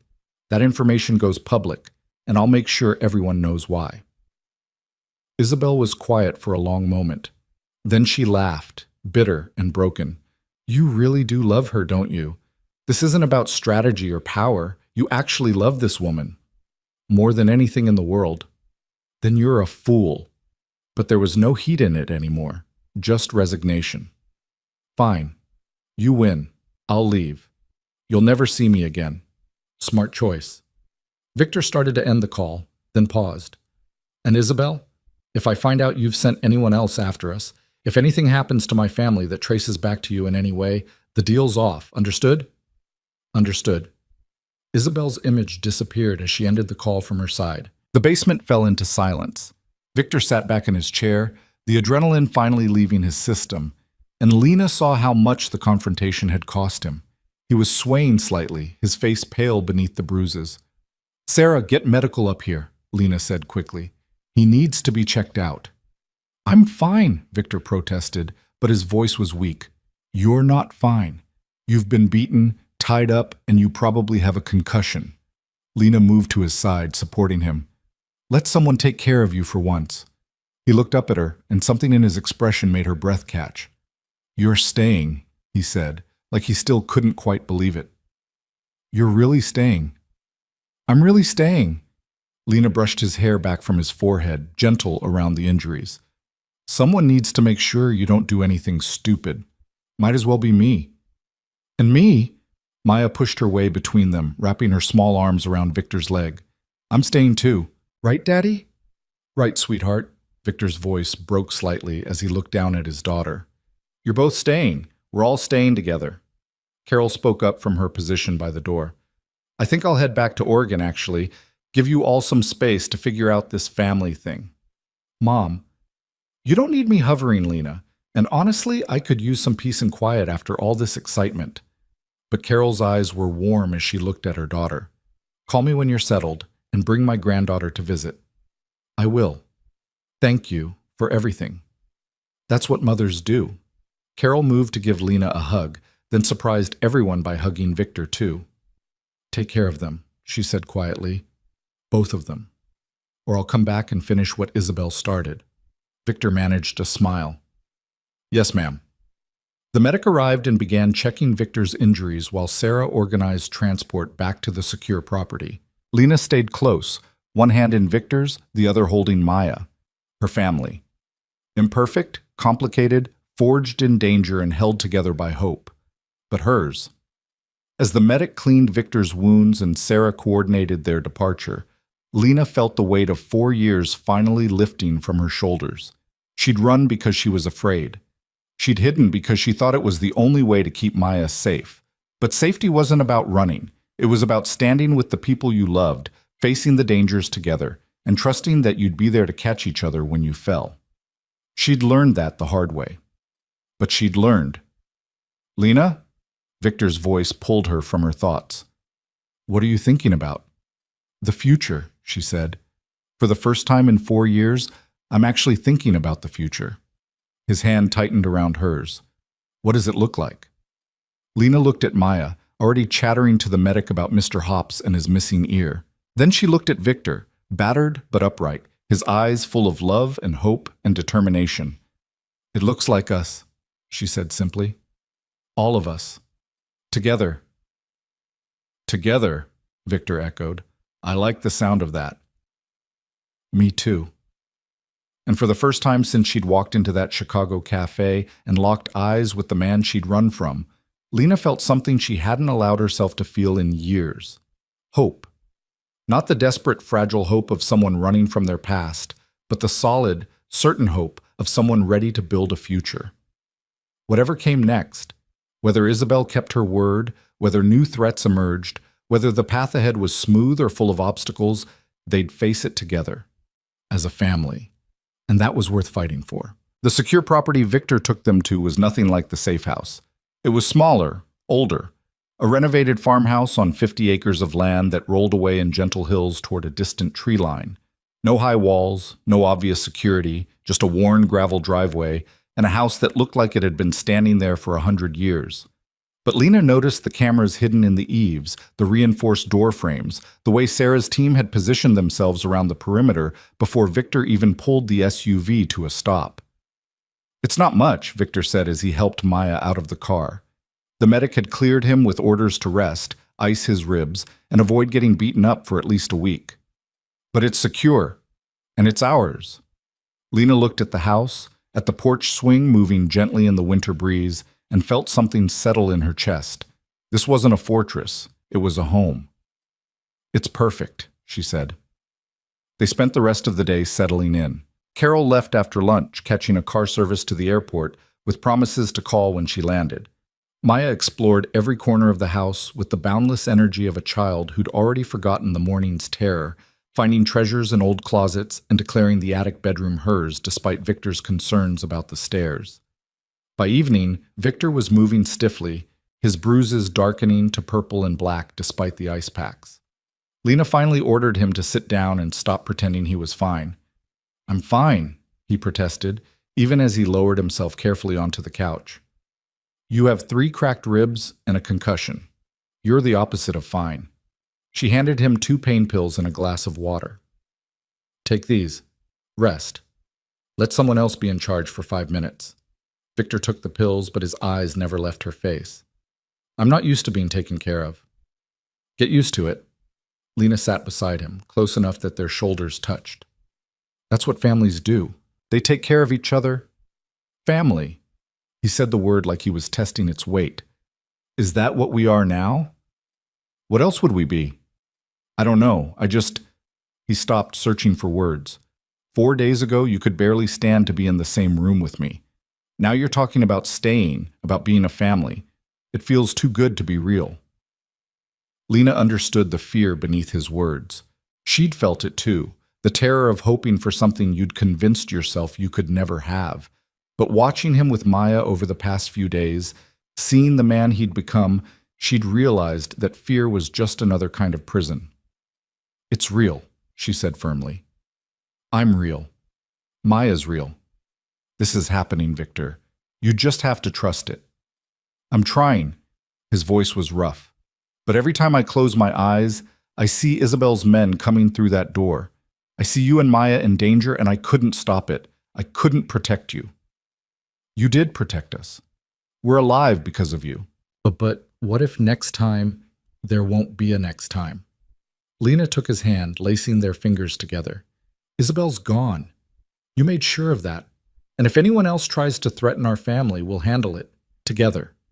Victor looked down at their joined hands, then up at her face. I love you, he said quietly. I know I've said it before, but I need you to hear it again. I love you, Lena. I loved you 4 years ago. I loved you every day you were gone, and I'll love you for the rest of my life. That's not going to change. Lena's throat tightened. She'd heard those words from him before, back when she'd thought love meant possession and protection meant control. But this was different. This love was offered freely, without demands or conditions. This love trusted her to choose, and she chose him. I love you too, she whispered. I think I never stopped. I had to learn to trust you again, to trust myself. Victor's eyes closed, and when he opened them again, they were bright with emotion. Say it again. I love you. The words came easier this time, more certain. I love you, Victor Hale, and I'm done running from it. He pulled her close, ignoring the pain it caused his ribs, and kissed her. It was gentle and desperate all at once. 4 years of longing and loss and hope poured into the connection of lips and breath and beating hearts. Lena melted into him, her hands coming up to frame his face, careful of his bruises but needing the contact like she needed air.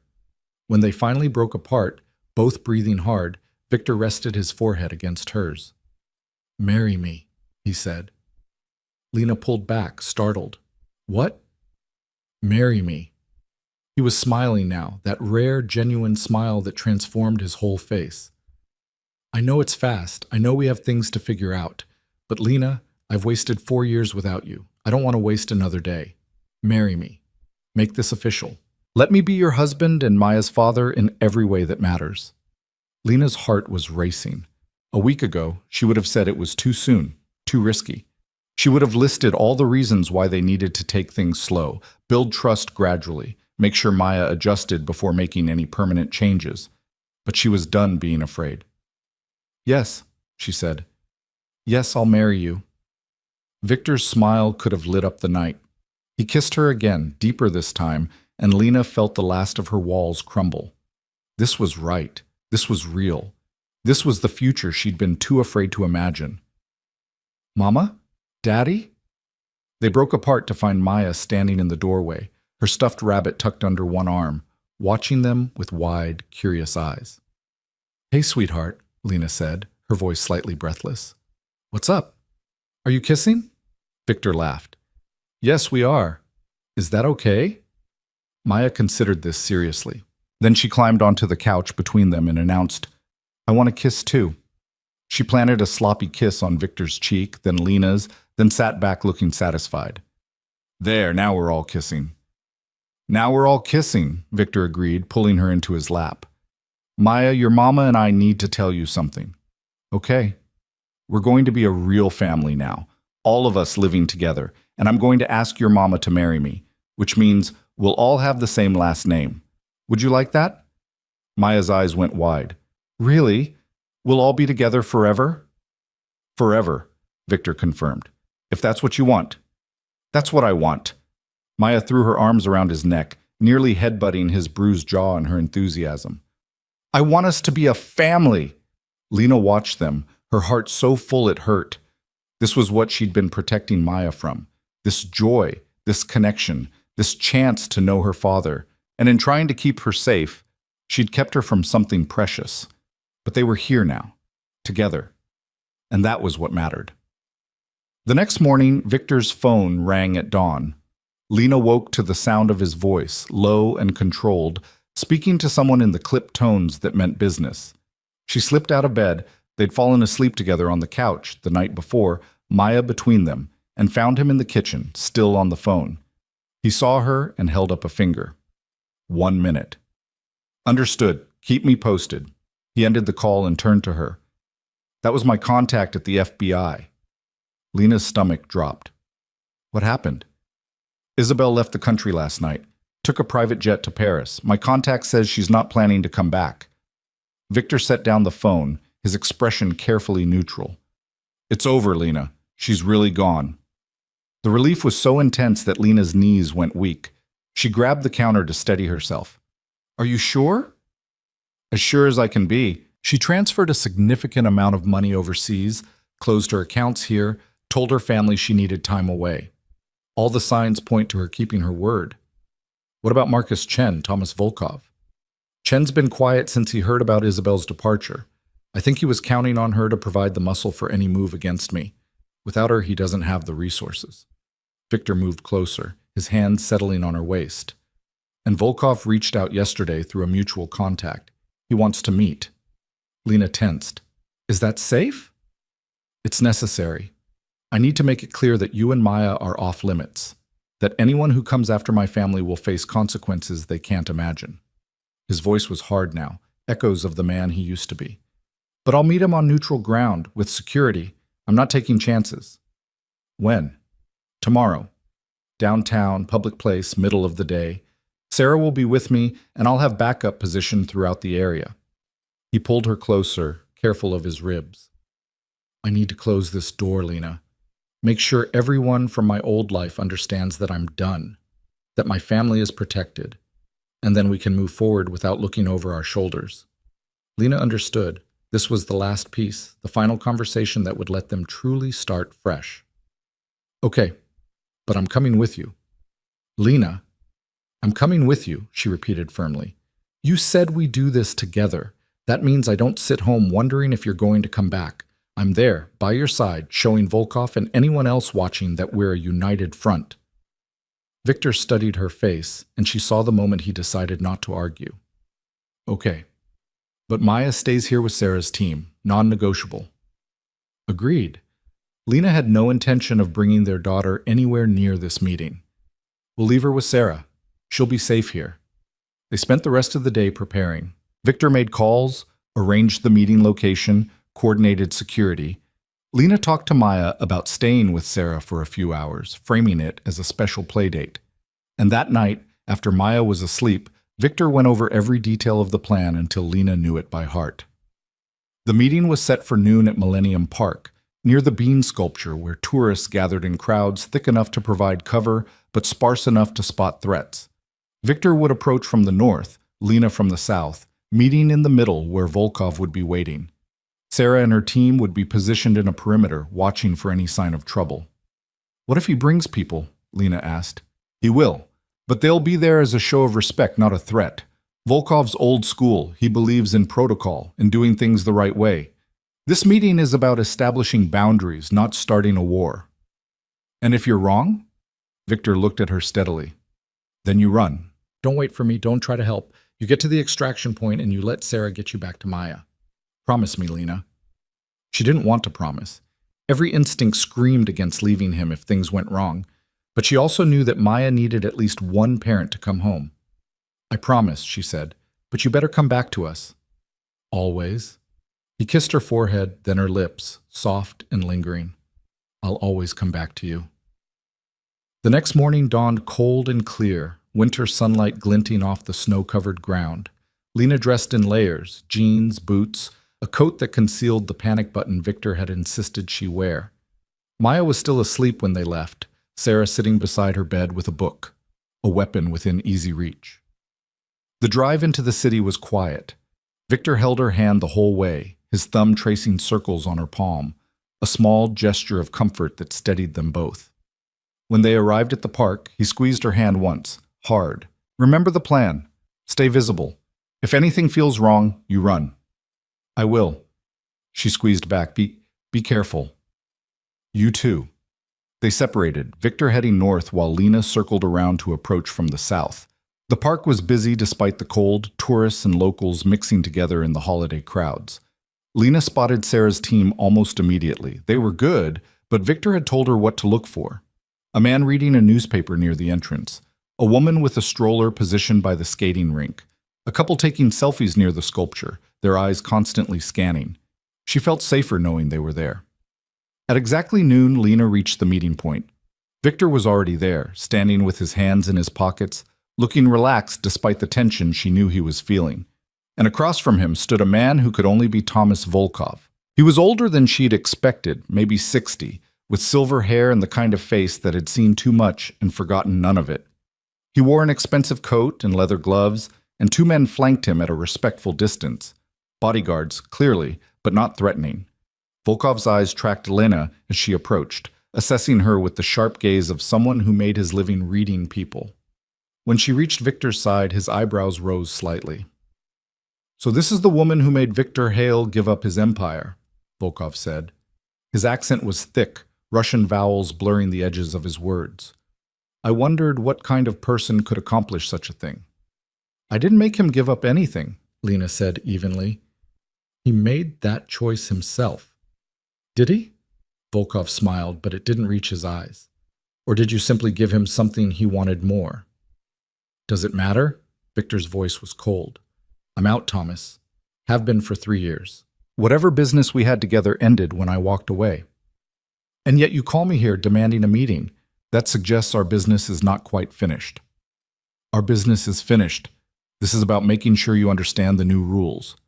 Victor's expression was hard, uncompromising. "My family is off limits. My partner, my daughter, anyone connected to me. You don't touch them, you don't threaten them, you don't even look at them sideways. Are we clear?" Volkov was quiet for a moment, studying Victor with those sharp, calculating eyes. "You have a daughter." "I do." "How old?" "That's none of your concern." "I have grandchildren," Volkov said, surprising them both. 3 of them. I would do anything to protect them, kill anyone who threatened them. So yes, Victor, I understand your position. Then you understand why I'm telling you this is your only warning. Anyone who comes after my family will not live to regret it. Is that a threat? It's a promise. Victor's voice dropped, went deadly quiet. I walked away from that life, Thomas, but I didn't forget how it worked. I still have connections. I still have resources. And I still know exactly how to dismantle someone who crosses me. The only difference now is that I have something worth fighting for, which makes me exponentially more dangerous than I ever was before. Volkov held his gaze for a long moment. Then, unexpectedly, he smiled. A real smile this time, with something almost like respect in it. You have changed, he said. The old Victor would have simply eliminated the threat without this conversation. This is better, more civilized. I'm trying to be civilized. Don't make me regret it. I won't. Volkov extended his hand. You have my word, Victor. Your family is safe from me and mine. I have no interest in starting a war with a man who has nothing left to lose. Victor shook his hand, the gesture formal and binding. Thank you. But I will ask one thing in return. Lena's whole body tensed, but Victor's expression didn't change. What?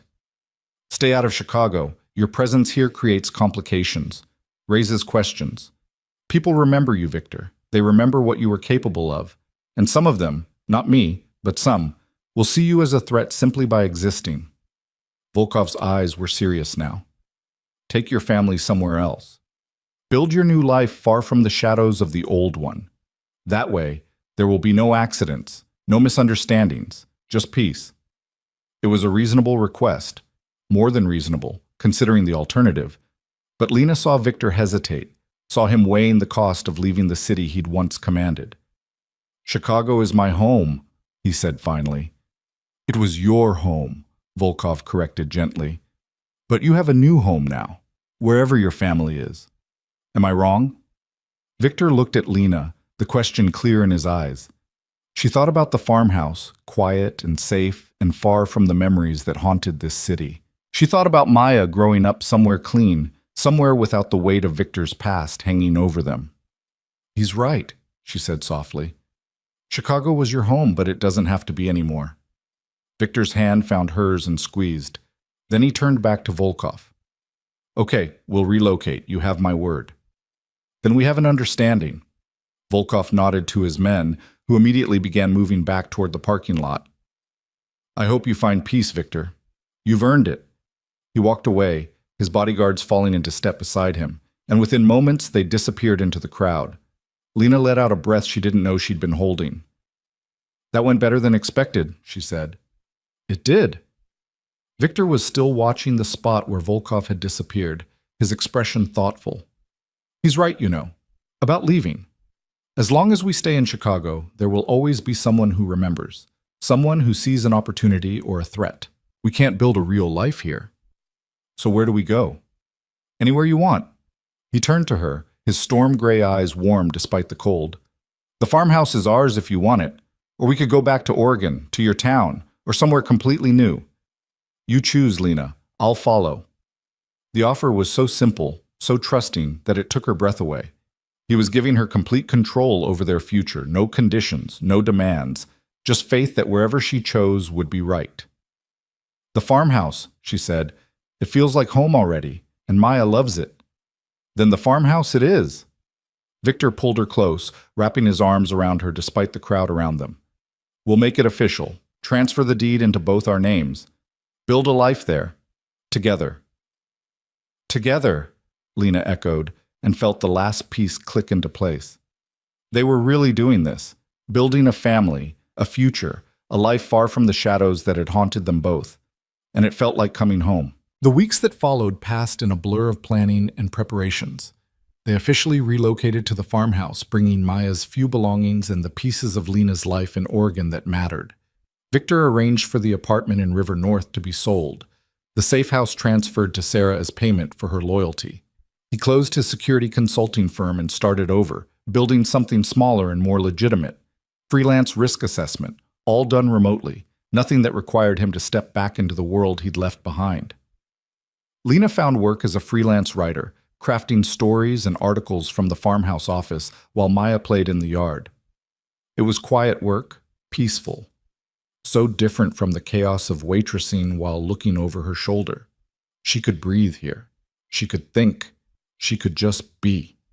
And every evening, when Victor came home from whatever project he was working on, they'd have dinner together as a family. Maya would chatter about her day, about the butterflies she'd seen or the fort she'd built in the woods. Victor would listen like she was describing miracles, and Lena would watch them, these two people she loved more than anything, and feel gratitude so intense it was almost painful. This was what she'd been afraid of 4 years ago, this connection, this vulnerability, this overwhelming love that made her dependent on someone else's presence. But she understood now that dependence and partnership were different things. Loving Victor didn't make her weak. It made her stronger, because she knew he'd catch her if she fell. And she'd catch him too.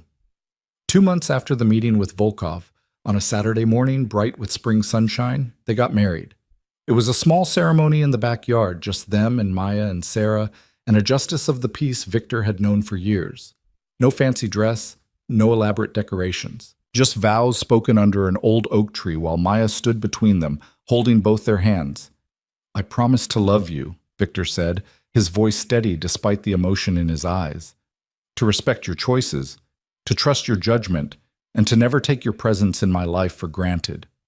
I promise to be the father Maya deserves and the partner you need. And I promise that no matter what comes, we face it together, as a family. Lena's throat was tight with tears, but she managed to speak. I promise to trust you, even when it's hard. To believe in the man you've become, not the man you were. I promise to build this life with you, to raise our daughter together, and to never run from the love between us. You're my partner, my family, my home, and I choose you. Every day I choose you." The justice of the peace pronounced them husband and wife, and Victor kissed her while Maya cheered and Sarah applauded, and the spring birds sang in the trees above them. It was perfect, simple and honest and real, everything they'd fought for. That night, after Maya was asleep and Sarah had left, Lena and Victor sat on the porch swing, watching the stars come out over the fields.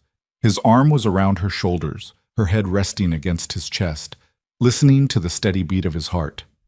"Do you have any regrets?" she asked quietly. "About what?" "Leaving your old life, giving up the power, the control, living quietly out here instead of commanding a city." Victor was quiet for a moment, thinking. "Sometimes I wonder what would have happened if I'd stayed, if I'd kept building that empire, accumulating more power, more influence. I probably could have owned half of Chicago by now. But then I wouldn't have this." He gestured to the farmhouse, the land, the life they'd built. "I wouldn't have you. I wouldn't have Maya. I wouldn't wake up every morning feeling like I matter for something other than fear and money. So no, Lena, I don't have regrets. This life, this quiet, normal life with you, is worth more than any empire." Lena turned to look up at him. "I was so wrong about you." "When?" 4 years ago. I thought you couldn't change. I thought the violence and control were fundamental parts of who you were. But they weren't. They were just armor, protection against a world that felt dangerous. And you taught me I didn't need that armor anymore," Victor said softly. "You taught me that being vulnerable wasn't the same as being weak, that loving someone meant trusting them to make their own choices, even if those choices took them away from you. I'm not going anywhere." "I know." He kissed the top of her head. "And that still feels like a miracle sometimes." They sat in comfortable silence, watching the night deepen around them. Somewhere in the house, Maya was dreaming peacefully, safe and loved and surrounded by family. And here on the porch, two people who'd once thought they'd lost each other forever had found their way back to something better than they'd had before. Not perfect. They still had moments of friction, old patterns surfacing in arguments that had to be worked through with patience and communication. Victor still struggled with his instinct to control situations rather than trust others to handle them. Lena still had moments of doubt, old fears whispering that this was too good to last. But they worked through it, together. That was the promise they'd made, and the promise they kept. 3 years later, Maya started kindergarten at the local school. She was bright and curious and utterly fearless, with her father's determination and her mother's warmth. She told everyone who would listen about her daddy, who used to be important but gave it all up for love, and her mama who ran away but came back because families belonged together. The other parents found the story charming. They had no idea how literally true it was. Victor walked her to the bus stop every morning, holding her hand and carrying her backpack, looking like any other devoted father. And Lena watched from the window, her hand resting on the gentle swell of her belly.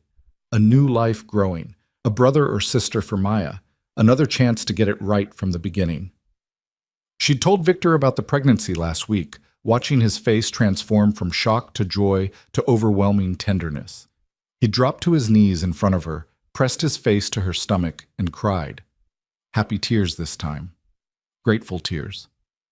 "I get to be there from the start," he'd whispered. "I get to see it all." "You get to see it all," she'd confirmed. Now, watching him with Maya, Lena thought about how far they'd come. From that moment in the cafe when their eyes had met across the crowd. From the fear and running and desperate years apart. From the tentative first steps toward trust and the terrifying leap into love. They'd built something real here, something solid. A family forged not in perfection, but in the hard work of choosing each other every single day. Victor came back from the bus stop and found her at the window. He wrapped his arms around her from behind, his hands settling over hers on her belly. "What are you thinking about?" he asked. "Everything," she said. "The past, the future. How lucky we are. We make our own luck." But his voice was soft, agreeable. "Though I'll admit, finding you again felt like more than luck.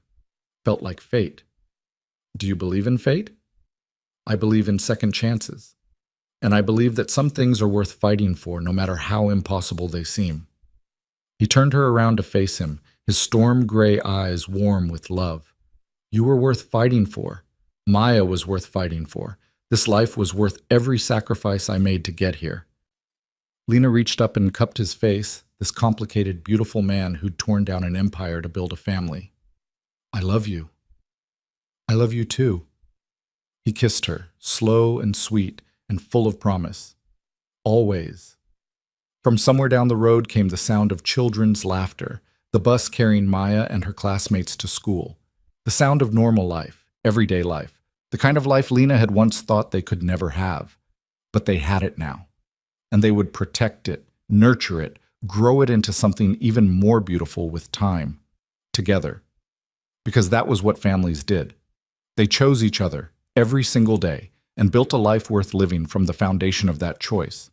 And in the end, that choice, that daily, conscious, determined choice to love and trust and stay, was the greatest power either of them had ever known. Far greater than empires built on fear. Far stronger than walls built for protection. The power of choosing to stay, to fight, to love, even when it was hard. That was the power that had brought them here. And that was the power that would carry them forward, into whatever future waited beyond this perfect, ordinary morning. Together, always together. And that was more than enough. It was everything.